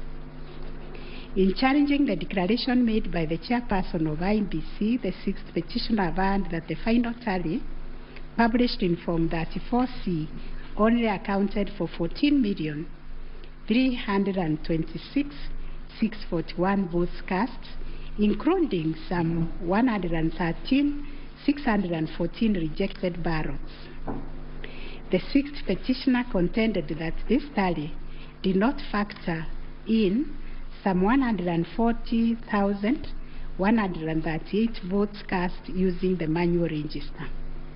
The sixth petitioner computed this number by subtracting 14,326,641 declared votes cast from 14,466,779 generated by the sixth petitioner as representing 65.4% of the voter turnout. Referring to the tallies in Form 34C, the sixth petitioner summed the number of votes cast for each candidate as follows: Raila Odinga, 6,942,193; William Ruto, 7,176,141. Wahiga Mwaura, 31,987. And George Wajakoya, 61,969, adding to a total of 14,213,027. He then added 140,138,000 arranged to be entered in the votes, and this yielded a total of 14,353,165 total valid votes, which the sixth petitioner used to compute the percentages garnered by each candidate as follows. William Ruto, according to him, garnered 49.9%, Raila Odinga 48.3%, Wahiga 0.22%, and Wanjakoya 0.3%. It is on this basis that the sixth petitioner grounded the claim that none of the candidates met the constitutional threshold as set out in Article 138(4)(a). IEBC and its chairperson disputed the sixth petitioner's claim. They submitted that the declaration of results is based on the number of people identified as having voted on the KIMS kits and not the total persons on the voters register as arranged.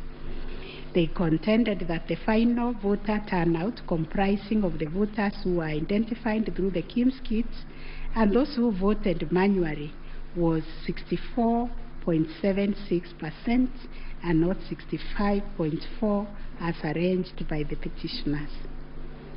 They urged that the announcement error by the chairperson of IEBC on 10 August 2022 was immediately clarified during the same press briefing, and evidence of this correction was provided to this court in an affidavit of the first and second respondents in Presidential Election Petition number 7 of 2022.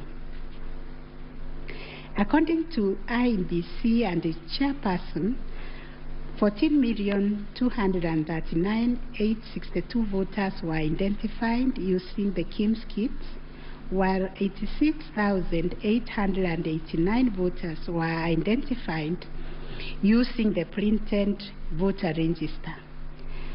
Therefore, the total valid votes cast were 14,213,137, while the total number of rejected ballots were 113,614, constituting 14,326,751 total votes cast.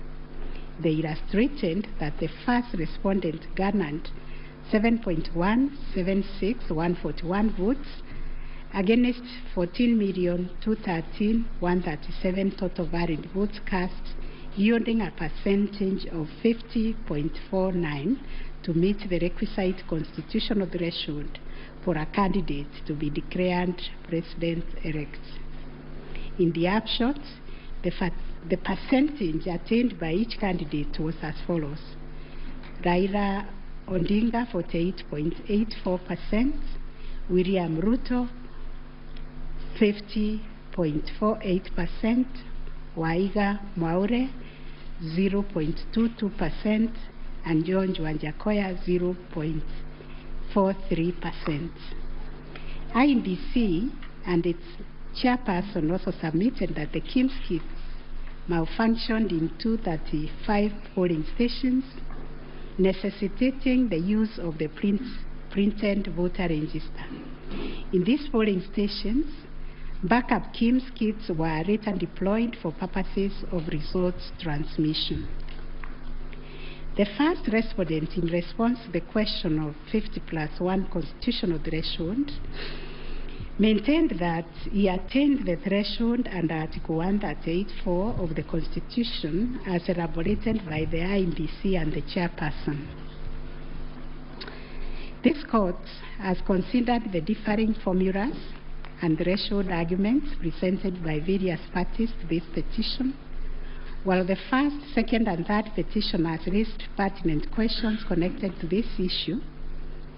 We shall address them together with those of the sixth petitioner, who has addressed and focused on the issue as specifically framed in detail. It must be restated that the case made by the six petitioners concerns a data-specific threshold as enunciated under Article 184 of the Constitution, that without attainment of which there can be no declaration. This data-specific threshold is what this court declared in John Aaron Mwau and two others versus IBC and others. Petitions numbers 2 and 4 of 2017, consolidated, referred to as the ultimate yardstick for determining the winner in a presidential context. In Raila Odinga and 5 others versus IBC, petition number 5, 3 and 4 of 2013, this court asserted that rejected ballot papers do not constitute a vote cast to be included in calculating the final tally in favor of a presidential candidate. We are not persuaded by amicus curiae's brief, that is Law Society, who attempted to persuade us to consider our position on this finding.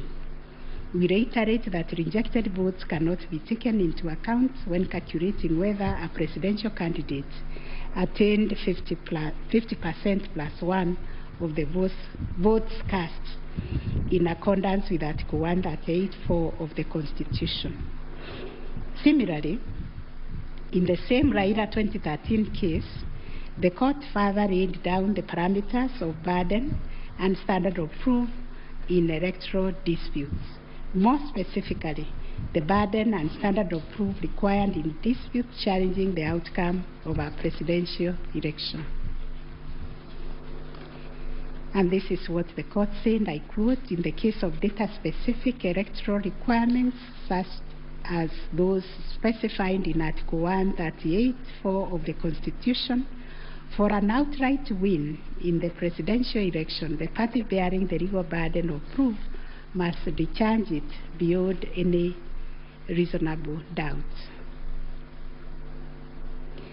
The question that follows was whether the petitioners challenging the attainment of 50% plus 1 constitutional threshold and the computation by the sixth petitioner in general met the standard of proof settled by this court in Raila 2013 case. The premise of the sixth petitioner's percentage computation was a press briefing made by the chairperson of IBC on 10 August 2022, when the evidential burden shifted to IBC and its chairperson, as it does in election cases. They produced video evidence correcting the percentage voter turnout to read 64.6 at the time of the briefing. This percentage, however, did not include reports from all the Kim's kits and 86,889 voters who were identified manually using the printed register of voters. In our view, the assertion by the sixth petitioner that the percentage voter turnout was firstly predicated on the uncorrected percentage given by the chairperson of IBC was negated by evidence adduced to prove the correction.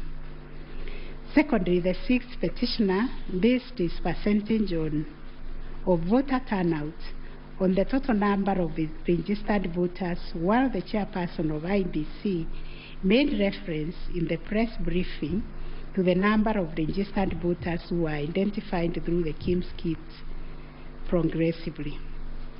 The sixth petitioner also asserted that rounding off of votes cast in a presidential election as a means of assessing the threshold under Article 138(4) of the Constitution kills and bars voters, which is illegal and unconstitutional.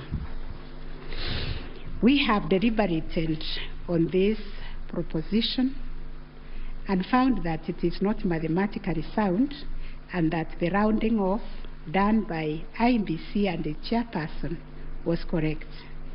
Consequently, we find that the petitioners did not provide a watertight case to warrant the setting aside of the results of the presidential election on the basis of not having met the threshold provided under Article 138(4)(a) of the Constitution. On the voter turnout, therefore, we find that the formula predicated on the number of voters identified through Kim's kits progressively and used by IEBC and the chairperson to generate a percentage of 64.76% was correct. Having settled the issue of voter turnout, we must ask ourselves whether in the making of the declaration, the chairperson of IEBC applied the formula in Article 138(4) of the Constitution, which is total votes cast less rejected votes divide by 2 must always give 50% plus 1 vote. Given the numbers that were presented to us by IEBC and the chairperson, this would translate to 14,213,137 divided by 2 plus 1, which makes 7.106569. The question that must inevitably follow is whether this formula, when applied, will confirm that 7,106,569 votes is less than 7.176,141, which represents the number of votes received by the first respondents. We find that it is, as such, on the basis of the foregoing formula and from the numbers provided by IEBC and the chairperson and the declaration by the chairperson of the President-elect on 15th August 2022, it is our finding that the declared President-elect attained 50% plus 1 of all the votes cast in accordance with Article 138(4) of the Constitution. Issue number 8, on whether there were irregularities and illegalities of such magnitude as to affect the final result of the presidential election. Although the petitioners have provided numerous averments pointing to possible irregularities and illegalities marked by failure of technology, arranged voter suppression, printing and utilization of Book 2 of 2, EU preparation by the IEBC and its chairperson, commission indiscretions, transposition anomalies, agents, absence, and many others, we are of the view that the pointed illegalities and irregularities were not of such magnitude as to affect the final results of the presidential election. We will delve deeper into the details of this issue in our recent judgments. Last issue, what reliefs and orders can the court grant? Under Article 163(3) of the Constitution, it is provided that the Supreme Court will have A, exclusive original jurisdiction to hear and determine disputes relating to the election of the office of the President arising under Article 140. And Article 140 provides, I quote, a person may file a petition in the Supreme Court to challenge the election of the President-elect within 7 days after the date of the declaration of the results of the presidential election. 2, within 14 days after the filing of a petition under Clause 1, the Supreme Court shall hear and determine the petition, and its decision shall be final. If the Supreme Court determines the election of the President-elect to be invalid, a fresh election shall be held within 60 days after the determination. In exercising its jurisdiction pursuant to these provisions, the court sits as an election court with a mandate to determine the validity or otherwise of the election of the president-elect. It is clear to us that the jurisdiction of the court is quite circumscribed in terms of the orders or reliefs it can grant following the hearing and determination of the election petition under Article 140 of the Constitution. In the event the court determines that the election of the president-elect is invalid, it must make an order nullifying the election. Consequently, it has also to make an order directing IEBC to hold a fresh election within 60 days after the determination. Should the court determine that the election of the president-elect is valid, it shall issue a declaration to that effect. The court has then, as a matter of course, to make an order dismissing the petition with or without cost, as the case may be. In the strict sense, therefore, these are the only orders that the court may make under the Constitution. The court cannot assume jurisdiction that goes beyond the purview of Articles 163(3) and 140 of the Constitution. However, nothing stops the court from issuing orders or reliefs by way of recommendations. Indeed, since 2013, this court has issued many recommendations arising from the determination of 3 petitions challenging the election of the president-elect. The recommendations are meant to improve our electoral landscape and hence aid in the development of our democracy. In this regard, this court has been greatly aided by the contributions also of the amici curiae, and the court places a heavy premium on those briefs that were filed and those which were admitted. The final orders made by the courts. This is a unanimous decision of the court, and we make the following orders. 1. The presidential election petition number E005 of 2022 as consolidated with the presidential election petition numbers E001, 2, 3, 4, 7, and 8 of 2022 are hereby dismissed. As a consequence, we declare the election of the first respondent as president-elect to be valid under Article 143 of the Constitution. This being a matter cutting across the public interest, we order that each party do bear their own costs. It is so ordered. And finally, the court has asked me to also acknowledge, although we'll do it in the long draft, the enormous contribution made by counsel in these proceedings, and also the orderly way the counsel or the advocates and parties conducted themselves. They remained seated throughout the proceedings. That is the judgment of the court, a unanimous one. We shall issue a media summary to help the media summarize the case. I think that is all. Thank you very much for coming.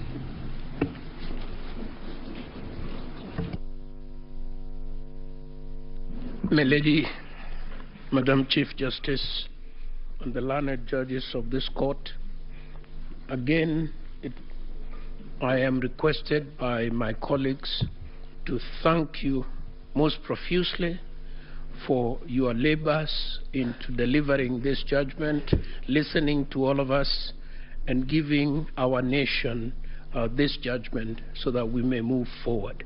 Thank you, and God bless you. It may please the court. It is not true that I asked the Attorney General Emeritus to talk on our behalf. Next time you should talk to me. Let me similarly, on behalf of the lawyers for the counsel for the first and second petitioner, thank the court, and it has been a journey, worthwhile journey, sitting through these proceedings, and we thank the court for your patience and for the delivery of this judgment within the time stipulated. We thank you.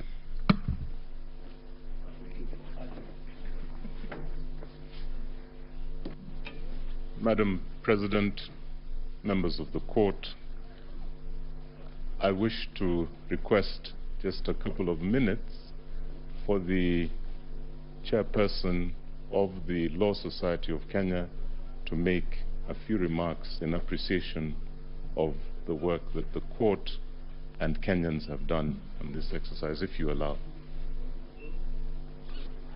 Thank you. I call upon Mr. Eric Theuri to come and make his remarks. It is also his birthday. I would have sung happy birthday for him.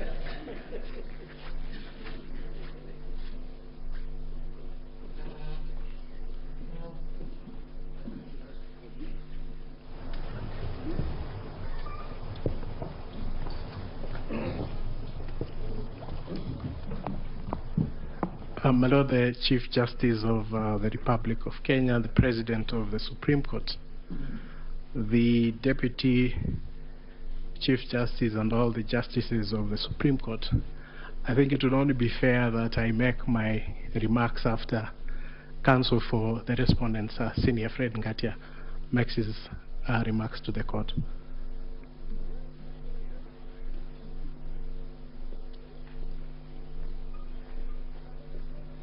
Madam Chief Justice, thank you very much. It's so kind for the President to acknowledge that age goes before youth. Mine is to thank the court, to thank my learned friends for the effort we all expended. We thank this court for clarifying certain issues, and we look forward to a less corrosive 2027. Thank you very much.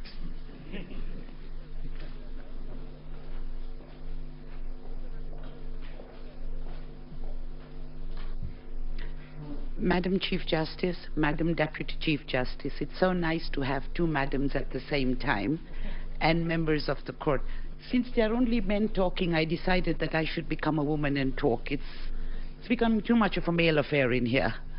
But on behalf of the, well, I think we were the third petitioner, I wish to thank you, and you've clarified the Regulation 87.4, which I was feeling very passionately about, that it was unconstitutional from what I've heard.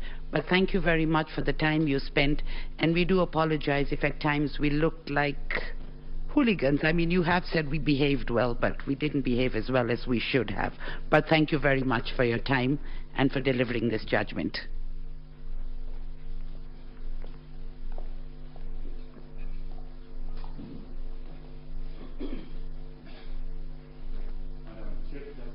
Madam Chief Justice, Madam Deputy Chief Justice, members of the court, I, on behalf of Attorney General, take this opportunity to thank you most sincerely for a great job done and for the courage to clearly define the limits of the law, which will help us empower IBC on the way forward, and hope that this might be the last of the petitions after elections once we carry out a proper elections based on your guidelines. Thank you.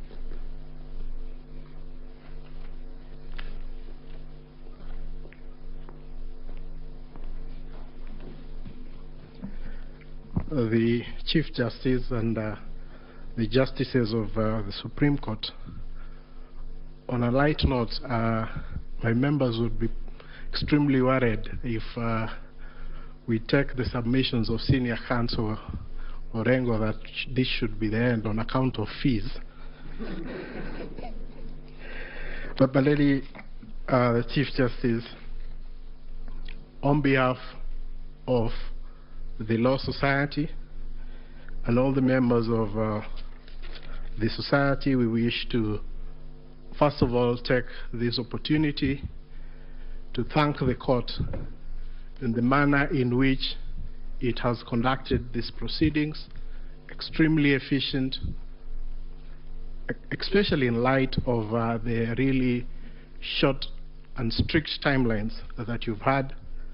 But the management of the proceedings, the manner in which the court adopted a somewhat inquisitorial nature to the conduct of these proceedings is something that as a society we have noted, and we wish to commend the court.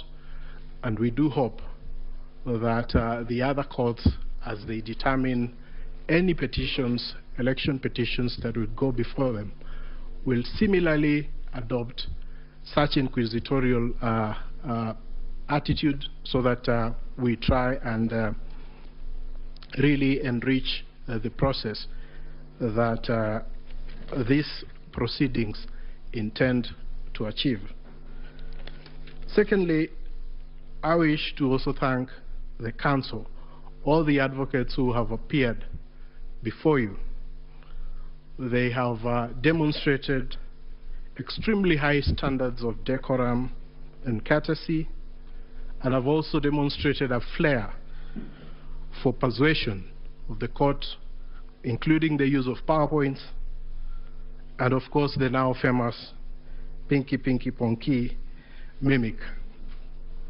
But all that really, I'm sure, has demonstrated, especially to the younger members of the society, how to conduct themselves before the court and how to really prepare a persuasive brief. And we thank all the advocates who appeared before this court for the good work that they have done.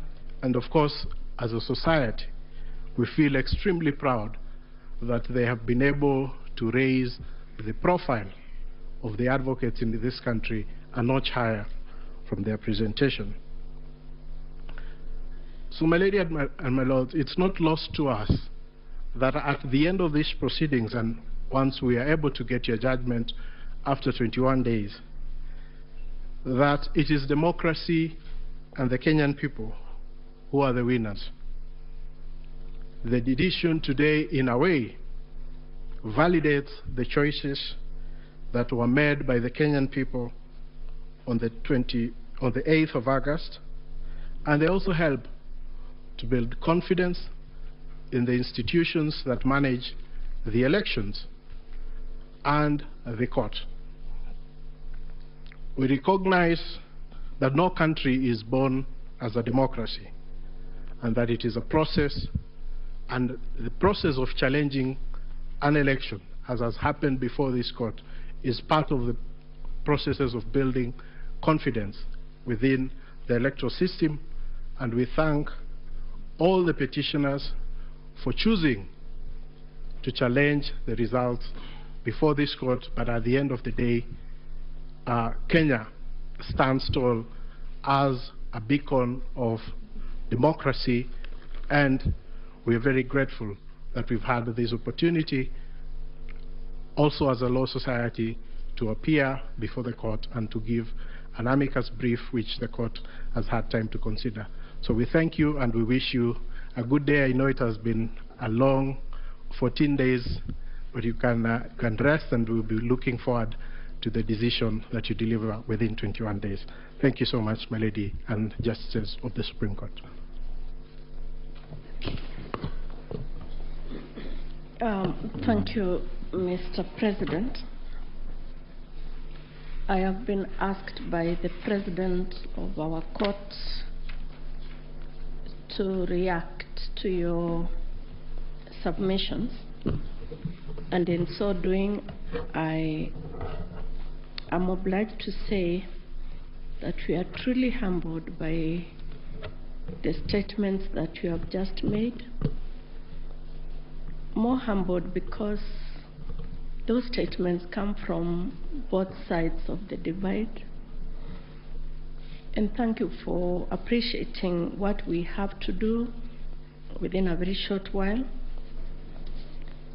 Thank you for appreciating that it wasn't our wish that we were doing what we were doing. We were doing the wish of the Constitution of Kenya 2010, the laws of the Republic, the facts of the cases that you placed before us, and the evidence in rebuttal. We know that, and we have repeatedly said this, the President and I, whenever we have had time to talk to you in other fora, that we are incomplete without this side of the bar. We are incomplete without the advocates. We thank you. We will get opportunity to do that in the main judgment, in the reasoned judgment. But we really appreciate your industry. We were impressed by the submissions you took. And we were impressed, and we said this the last 3 days, I'll tell you something about that in a minute, by how deeply you believed in your clients' cases. That we think is a mark of an extremely grown legal profession, and we ask that you do not bring the bar down. You keep taking it up. In any contest of whatever nature, and even if we say there are no winners and losers, and even if we say that the winners are the Constitution and the people of Kenya, the truth is that some 6 million Kenyans will not be happy today. But that's the nature of the work we do. What we hope, and we hope you can advise your clients and our brothers and sisters that are the Kenyan people, that that is what was expected. One side had to win. One side had to be in total or a great extent of compliance with the Constitution and electoral law than the other side. That's how we saw it. We thank you very much. We, the 7 of us, have not slept since we parted company on Friday. I think it is showing on our faces. And we thank you that you appreciate that we work under difficult circumstances, especially because of time. As ground rules, we agreed when we left you here on Friday that we would not pick any of your calls. A lot of you called us, but we just couldn't pick your calls. And I hope you understand that we couldn't. We saw that you were trying to call us, but we just could not pick the calls. I hope you understand. And now if you allow us, again, on behalf of these 7 men and women, thank you very much for appreciating what we have to do. Thank you for giving us the honor to serve this country in these capacities. And let's hope that we can continue to grow our democracy this way. And thank you very much for everything you also do for the country. And now you allow us to go home and sleep. Thank you. The court is adjourned.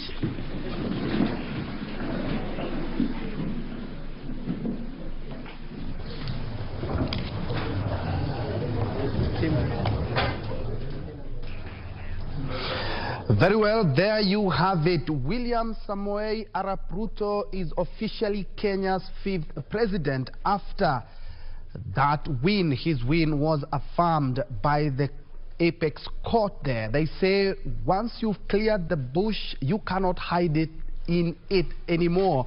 Well, the Apex court judges have cleared the 9 bushes that were standing between William Ruto and his win, and given the clean bill of health to the Independent Electoral and Boundaries Commission. Were there some issues here and there at the IEBC? Yes, but that did not warrant the annulment, and they have affirmed that democracy and Kenyans are the winners. All the 7 judges, it was a unanimous decision. All the 7 judges have upheld that win. Ray? Indeed, yes. I was just And there was one of the issues that rather came out, and this one we actually even saw. Yeah, indeed, William Ruto is the president-elect, and as soon as he is sworn in next week on Monday, then he officially gets into the Kenyan history books as Kenya's 5th president. That is after all the 7 judges said yes indeed. And talking about Bush's or the petition, the final orders being the presidential petition has been dismissed. The election was valid and carried out in a manner that was free, fair and verifiable. And as you can see from the pictures on your screen live from Uasin Gishu, Yosonyeri and Milimani, and let me correct myself there, the swearing in will be next week on Tuesday. As you can see, jubilation in Nyeri, the yellow colors, the people there, the UDA colors, the UDA logo there, people celebrating the win. It's not anything different from the picture above, that is in Uasin Gishu. As you can see there, people had to brave the heavy rain, the heavy downpour in Uasin Gishu to ensure that they listen keenly to one of their own, William Ruto, hailing from that county. And as I had alluded to earlier, is that all the 9 issues have been dispensed with. And talking about the technology failing and integrity verifiability, that has also been dismissed. Actually, one of the key issues that all Kenyans we were looking at is the 50+1, and from what the judges have talked about there, giving us calculated and verified reports say that yes indeed William Ruto did hit the 50%+1 as required by the law. And also, did the irregularities affect the final outcome? Yes indeed, there were here and there, but that did not warrant any, the irregularities did not warrant the annulment of that presidential election. Was there interference, transmission of Form 34A, uploading of Form 34A? No evidence presented, according to the 7 judges, to show interference on the form before or during the uploading. That has also been dispensed.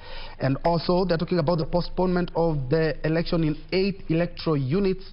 That has also been acted upon and said it was a genuine mistake, and IEBC should have examined the template, but it was not a calculated move to suppress voters in the 8 electoral units. Another issue that has been dispensed with is whether the IEBC tallied verified results as required in Article 138(3) and 138(10) of the Constitution. Yes, indeed, they did that. Right?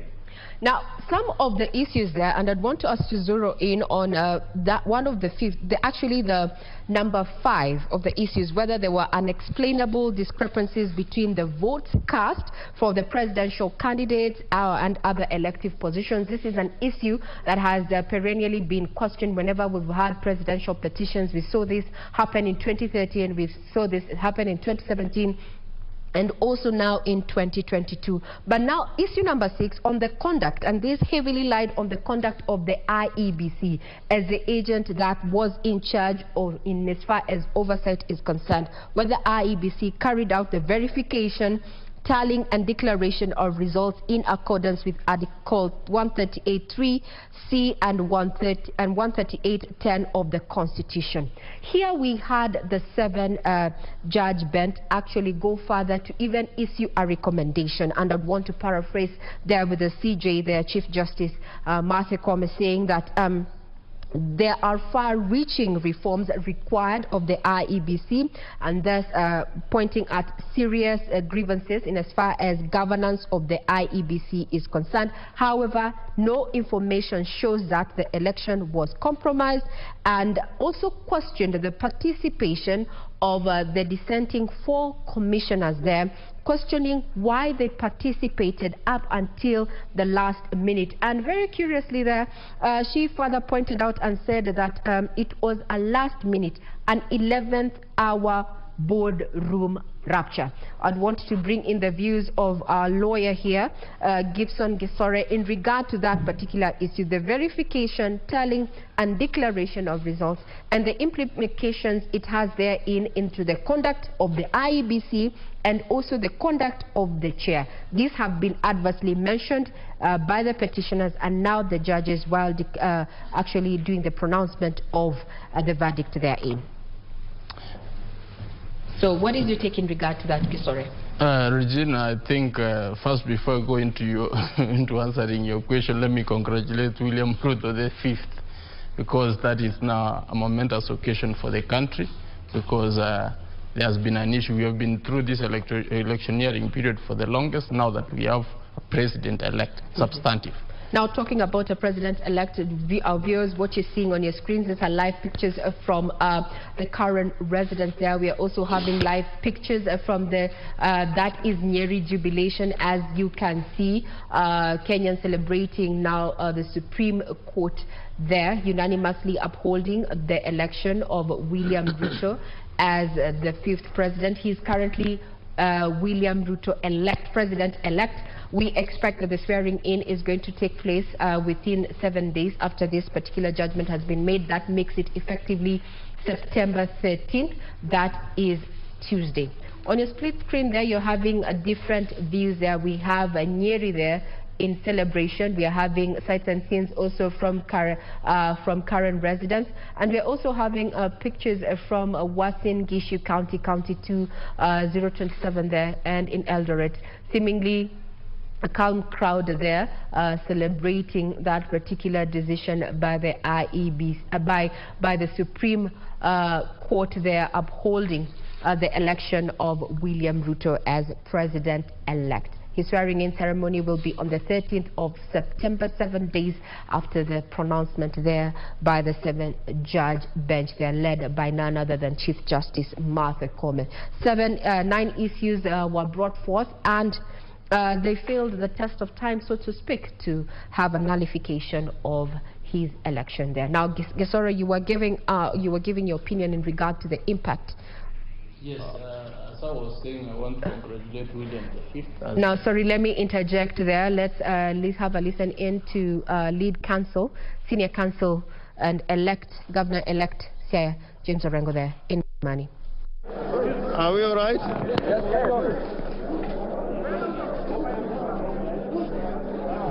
First and foremost, I want to thank our team of lawyers. As we know, we are a team of nearly 50 lawyers, and we have been working very hard for the last 14 days, this being the final day. Secondly, we want to thank our clients, the petitioner number 1, Raila Amolo Odinga, petitioner number 2, Martha Karua, and other eminent persons in this team, including Senior Counsel Stephen Kalonzo Musyoka, for having their trust and confidence in this team of lawyers to prosecute their case in petition number 5, which has been consolidated with other petitions, and put their case before the Supreme Court. I want to say without a fear of contradiction that we do not agree with the decision of the Supreme Court. Like Al Gore, I will say we accept the decision, but we do not agree with it. And I'm saying this as a seasoned practitioner that courts sometimes make mistakes which have to be corrected over time. Courts make political decisions. As you know, in the United States of America, there has been a long-standing case that has been held as universal truth of jurisprudence involving women's rights, Roe versus Wade.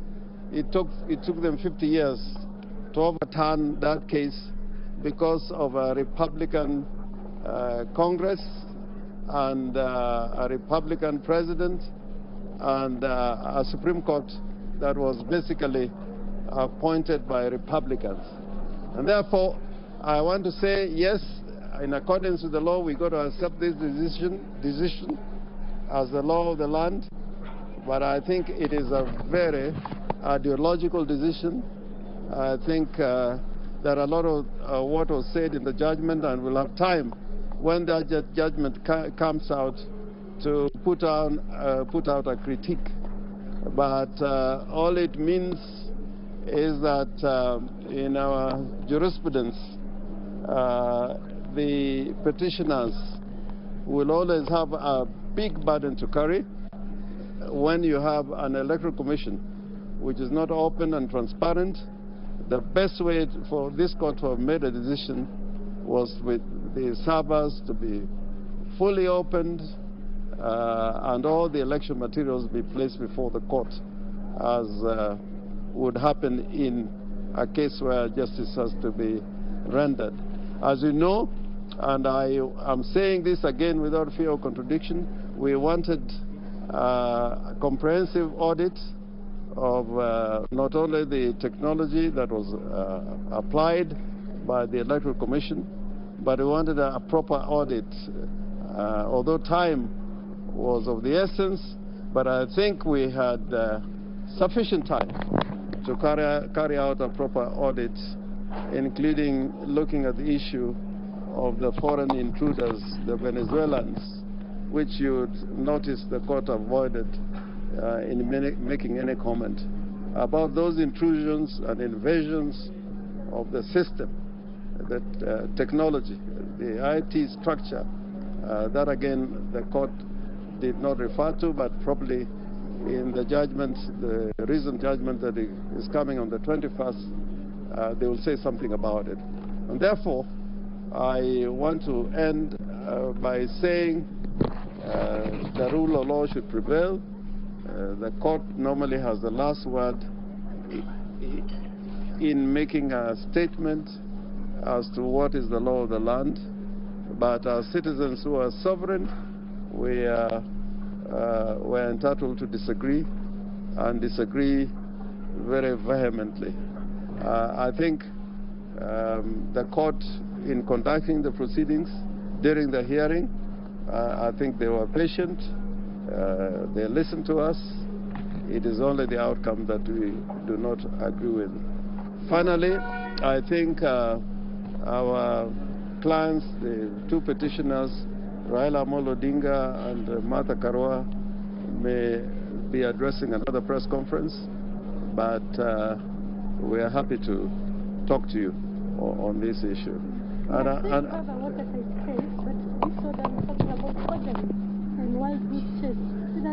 No, I mean forgeries.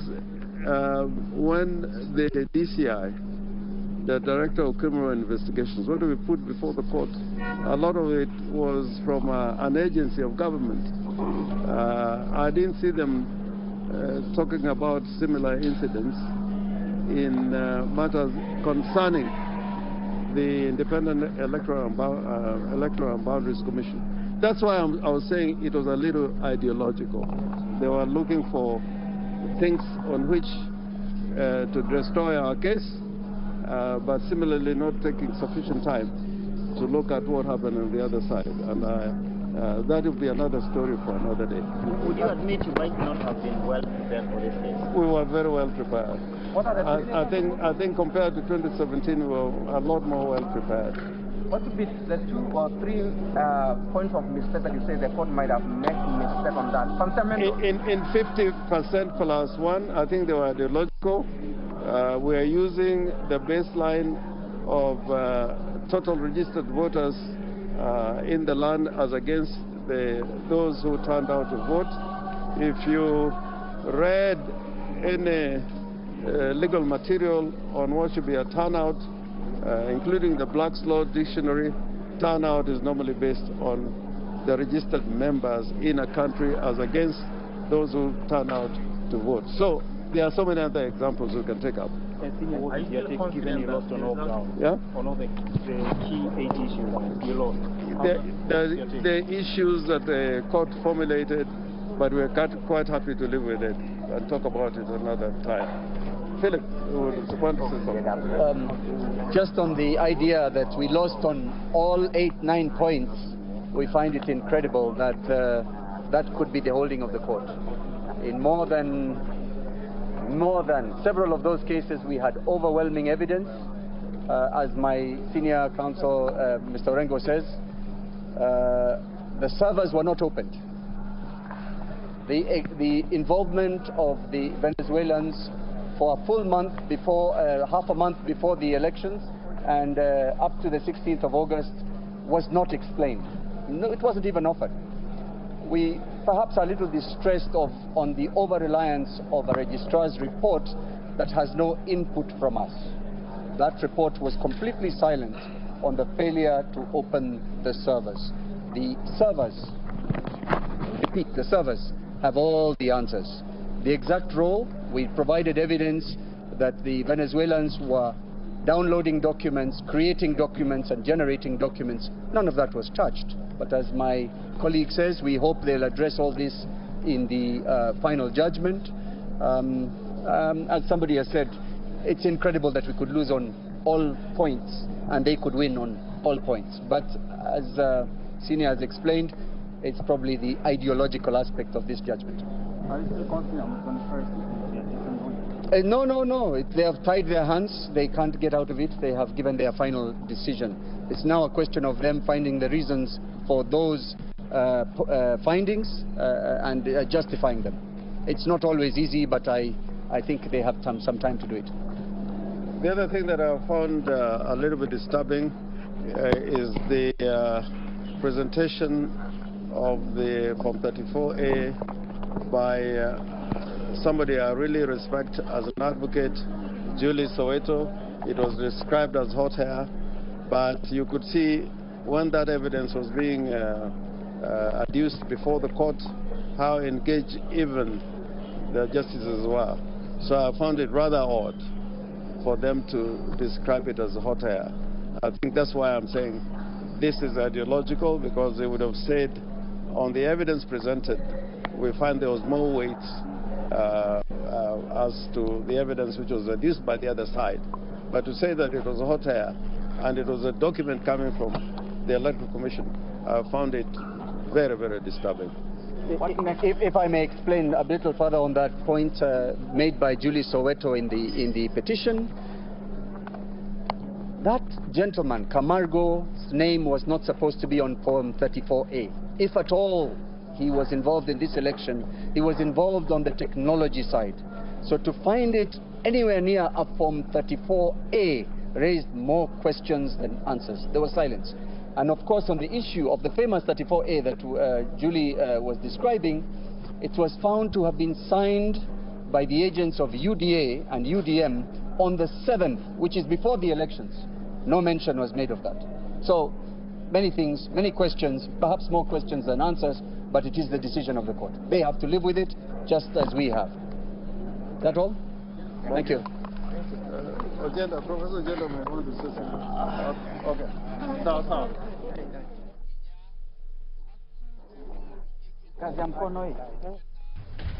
Well, that is the first press conference held by the petitioner's lawyer, Raila Odinga's lawyer there, led by Senior Counsel James Orengo and Philip Mulgor. And as I said, is that they are opposed to that judgment. Let's hear what the Nyeri governor has to say in regards to the same, but we will be crossing over there to know exactly their sentiments, or sampling some of the sentiments of leaders. As you have seen, Uasin Gishu is packed, as you can see on your screen.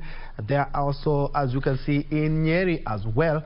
Earlier on, we had a live feed from the president-elect residents in Karen, but the live picture that you can see on your screen is live from Uasin Gishu, where it is the home of the president-elect William Ruto. And indeed, as you can see, they have braved the rain to just listen up to the whole judgment by the 7 judges, and they're elated. As you can see, earlier on they were dancing to that, but as the lawyers representing the petitioner have talked about, is that despite the overwhelming evidence, they say that without any fear of contradiction. They do not agree with the decision and say that mistakes are to be corrected over time, challenged availing of election materials for comprehensive audit, but they say that they will look at the judgment keenly after the 21 days that the judges have talked about, so that they may give a more detailed report on the same.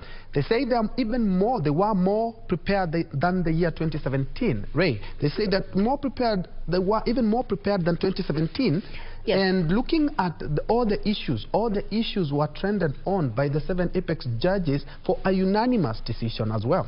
Indeed. And yes, Troy, yes, that is something that has come up there from senior counsel James Orengo there, who was leading a contingent of at least 42 lawyers, for the Azimio la Umoja One Kenya coalition there, putting off some of the prayers that they wanted. And they're saying, well, history has taught them something new.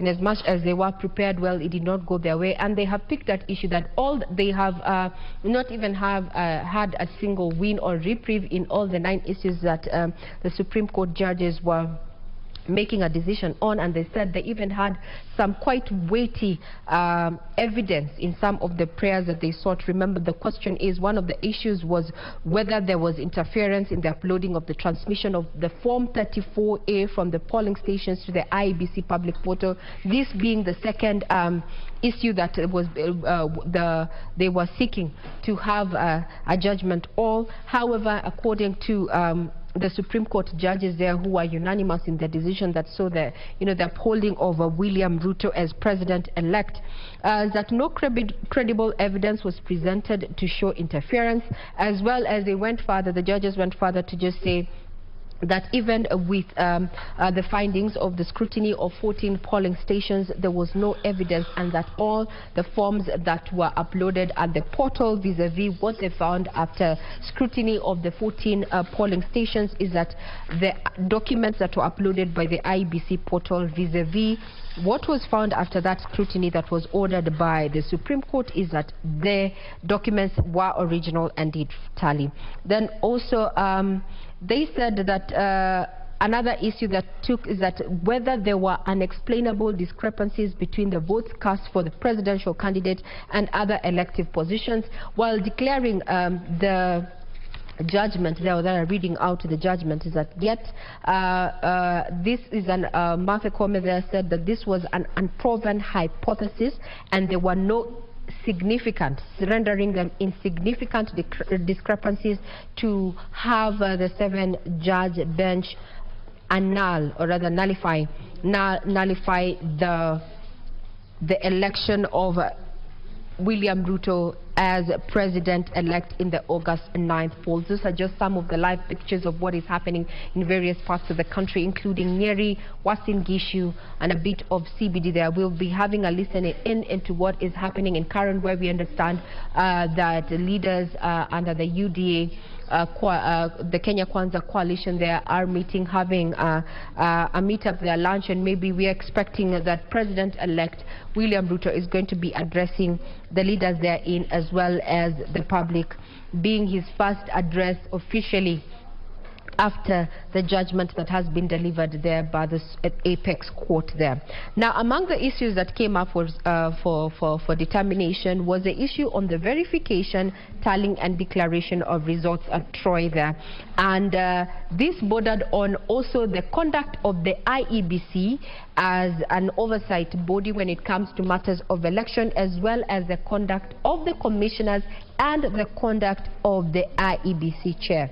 Therein, we saw the apex court give recommendations, quoting and saying that their far-reaching reforms are required within the IEBC, and maybe this is something that we are likely to see prioritized once the president-elect has been sworn in on September 13th. This happens to be Tuesday there, given that after delivering that particular verdict is that no information shows that the election was compromised, and also questioning the participation of the dissenting 4 commissioners there, and quoting that, other than seeing a last-minute boardroom rapture, and I'm using the words carefully there as used by the Chief Justice there when delivering this particular judgment. So Troy would want to have this conversation then. Are we seeing what key areas should the President-elect once sworn in, based on, focus on based on the issues that have been raised in this particular petition? Maybe we can rope in our panel here that has been with us since morning and is still here with us, pre and post judgment. Troy. Indeed. For me, if you ask me as a journalist, one thing I would actually urge the president is to unite Kenyans. Of course, every election leaves some groups that divide, some divisions here and there, and I believe that would be a good platform to start from, reaching out to the other side so that Kenyans, looking at the election cycle in Kenya is quite extended, and it would be good if we put all matters, politics and election aside, and then have a working government. That's me. And of course, we can bring in our experts. We are joined by two lawyers. We have been having Gibson Gisore, who is a constitutional lawyer since morning, and also we also have Henry Kurauka, who is also a constitutional lawyer. And perhaps we have not even touched on how you guys have perceived that being officers of the court. Henry. Yes, thank you very much. I do agree with the Supreme Court. Courts do not determine matters through speculations or hearsay or assumptions. The court are guided by facts, law, and merits of each case. And you can see the judges have been able to answer all the issues that were raised by the same court. And I do agree that their findings are illegal because they are the only two alternatives, either to validate or invalidate the elections. That is the power of the court. The other thing I would like to state is that for the entire judgment, that's where we may find the recommendations. That is within 21 days. We will be able to read the entire judgment and try to see the recommendations brought by the Supreme Court.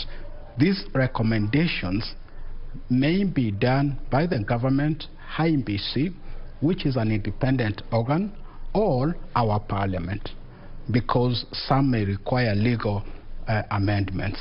The other thing I would like to say is that courts do not conduct elections. It is the IEBC, and therefore it would be unreasonable to expect the Supreme Court to declare any person as elected.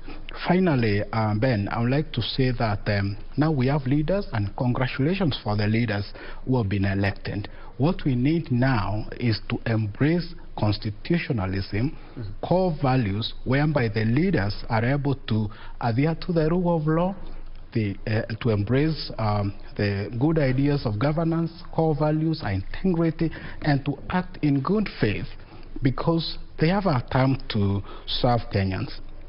And for Kenyans, this is the time now, I want to say, back to green. We go back to our usual activities, our day-to-day, because at the end of the day, people of Kenya are the sovereign according to our constitutions. So we have to embrace peace, we have to be, brotherly and sisterly, and ensure that no violence or any activities that may affect our peace. Perhaps I would take this opportunity to say congratulations to our President-elect, who will be sworn on 13th of September, which is a public holiday by dint of the Presidential Assumption Office and just a quick one. What stood out for you as a lawyer and in regards to that judgment, and bearing in mind that all judges affirmed and all issues were thrown out? Yes, one thing that came out very clearly is the unanimous judgment. It is very rare to find the judges agreeing on every aspect, every issue in the pleadings. The second thing is their analysis and their findings in all the issues. it came out very well. They were able to link the role of IEBC as a body corporate, where they raised issues of technical team. Remember, returning officers, presiding officers, the technical team, and many persons play a part. So it is one body corporate. And the way they were able to interpret Section 138, subsection 3C, which refers to IBC to render credible and transparent elections vis-a-vis Article 138, subsection 10, that gives the chairperson power to declare presidential elections. The other thing is, of course, the issue of irregularities and the standards to annul or invalidate elections. Remember, election matters have higher standards than in civil matters, where it is balance of probabilities, and lower standards in criminal matters, where it is beyond reasonable doubt. And the judge is saying allegations of fraud, criminality, and so on are matters that require very high standards of proof, and they are beyond the jurisdiction of the court. Gisore, let me throw the ball to you. What really stood out in that judgment that has just been delivered by the 7 judges? For me, Bentro, is the fact that we've been here with you analyzing this election, and I think I've been very consistent that I really didn't see any much of an issue with this election. My only concern was the boardroom rapture, which has been stated in point number 6, and that for me was very dear to my heart, because when I saw that happening during the announcement, I thought that that was very wrong, and that has been actually been cleared out in that. We have seen the judges say that that was an corporate working for purposes of the IBC, and then there should be recommendations. I think more training should be conducted on how they should behave and on how they should be able to conduct their in-house affairs, because the law is very clear, and the law has been very clear. The courts have really found in favor of the president-elect and IBC that indeed they did their job, but save for the last bit where we saw some of them seceding and trying to do a presser outside, which was wrong. And now, as Kenyans, we need to focus. We need to go back to our jobs. We need to actually do that, which, because as one of I'm sorry to quote this, one of the advocates for Kenya Kwanza did mention that this case was all about a lot of noise with nothing, over nothing. But indeed, the opposition, we have seen Senior Counsel Orengo do state that it's unfortunate for them that their side really didn't actually didn't win on any of the issues. But the judges, I think, have been very clear. They have been able to itemize point by point by stating that yes, this came by, this was the response, and this is what we found, that indeed they didn't reach the threshold. I told people that the case was a very good case, but what matters is the evidence, because courts rule on evidence. Now, sorry, since you've brought us to that point, the issue of, in your opinion, as a legal mind, what caused the Azimio camp this particular petition, from where you sit? Evidence. Evidence, evidence, evidence. But everything to have had, actually, if we just go back to what Senior Counsel Orengo said, and also Philip Murko there, part of the team there, they said that in some areas they had concrete evidence. This evidence did not move the court that indeed it was qualitative enough. They came with a lorry full of evidence, but it was not qualitative enough. Because if you listen to Mother Kome read the judgment, she was very articulate that this was the allegation on this petition, this is the response we got. And we didn't find it. And then she goes on to qualify their statement that we looked at it from both ways. Some of them were actually realized to be, and then the key issues which they were relying on were actually sensationalized, which is really unfortunate, because it's good for the media, but as a legal mind, from where I stood, I only told people, I only hoped that, because you are trying to annul the will of the people, you need to come with alternative numbers. There were no alternative numbers. That's where, for me, key for me was point number 5, And point number 7, once those ones did not meet the threshold, I knew this thing was already gone. Yes. What is the likely fate of IEBC going forward, looking at the recommendations that has been made by the Apex Court in regard to that there needs to be, you know, a review, so to speak, reforms are required within the IEBC? What impact will this recommendation, is it likely to have? I will only wait for the judgment in 21 days, I think, if I'm not wrong, Mahakama said, to see what kind of recommendations they are giving. Because for me, IBC is at the center, is the man at the center of this election. And we need them to act in concert. So we need to actually demarcate the role of the chairman and the commission vis-a-vis the commissioners, because that's where the big issue came. We didn't have any issue with the commission, which was telling and verifying. And then the aspect that who is given what, because, you know, Nyangaya was trying to state that, you know, I'm the one in charge of IT, but I was not involved. So those are some of the issues we want set out.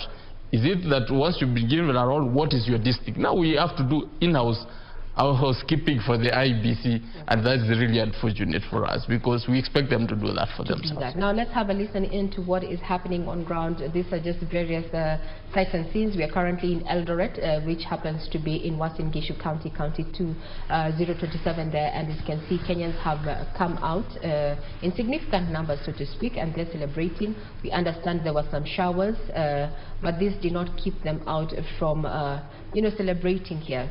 That the Apex Court there, 7 judges have unanimously upheld the election of William Ruto as president-elect, and we expect in the next 7 days he's going to be sworn in. 7 days from now is going to be the 13th of September. These are just sights and scenes happening in Uasin Gishu County. Let's just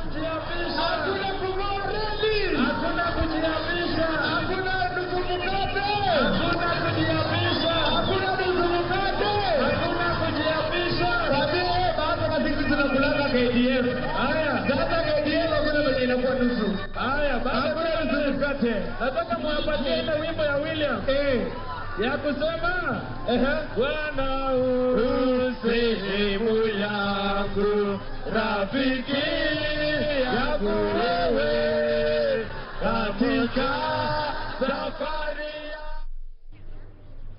Now let's head to Kiriaga.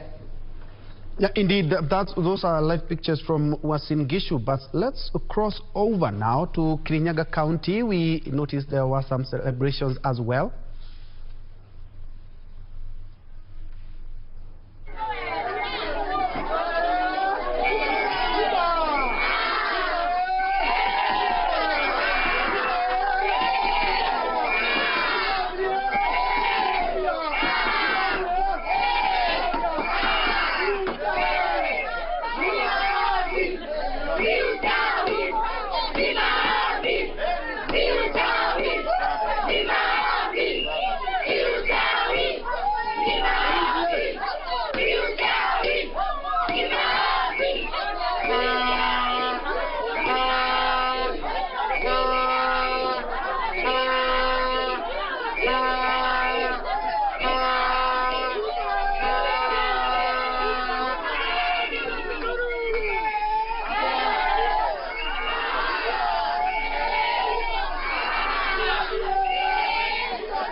An opinion and also just some sights and sounds and also reactions of residents in Kirinyaga, where as you can see they just celebrating. We heard Uasin Gishu and in Nyeri. I saw somebody ask what the governor was speaking about there, but unfortunately he was speaking in the local tongue.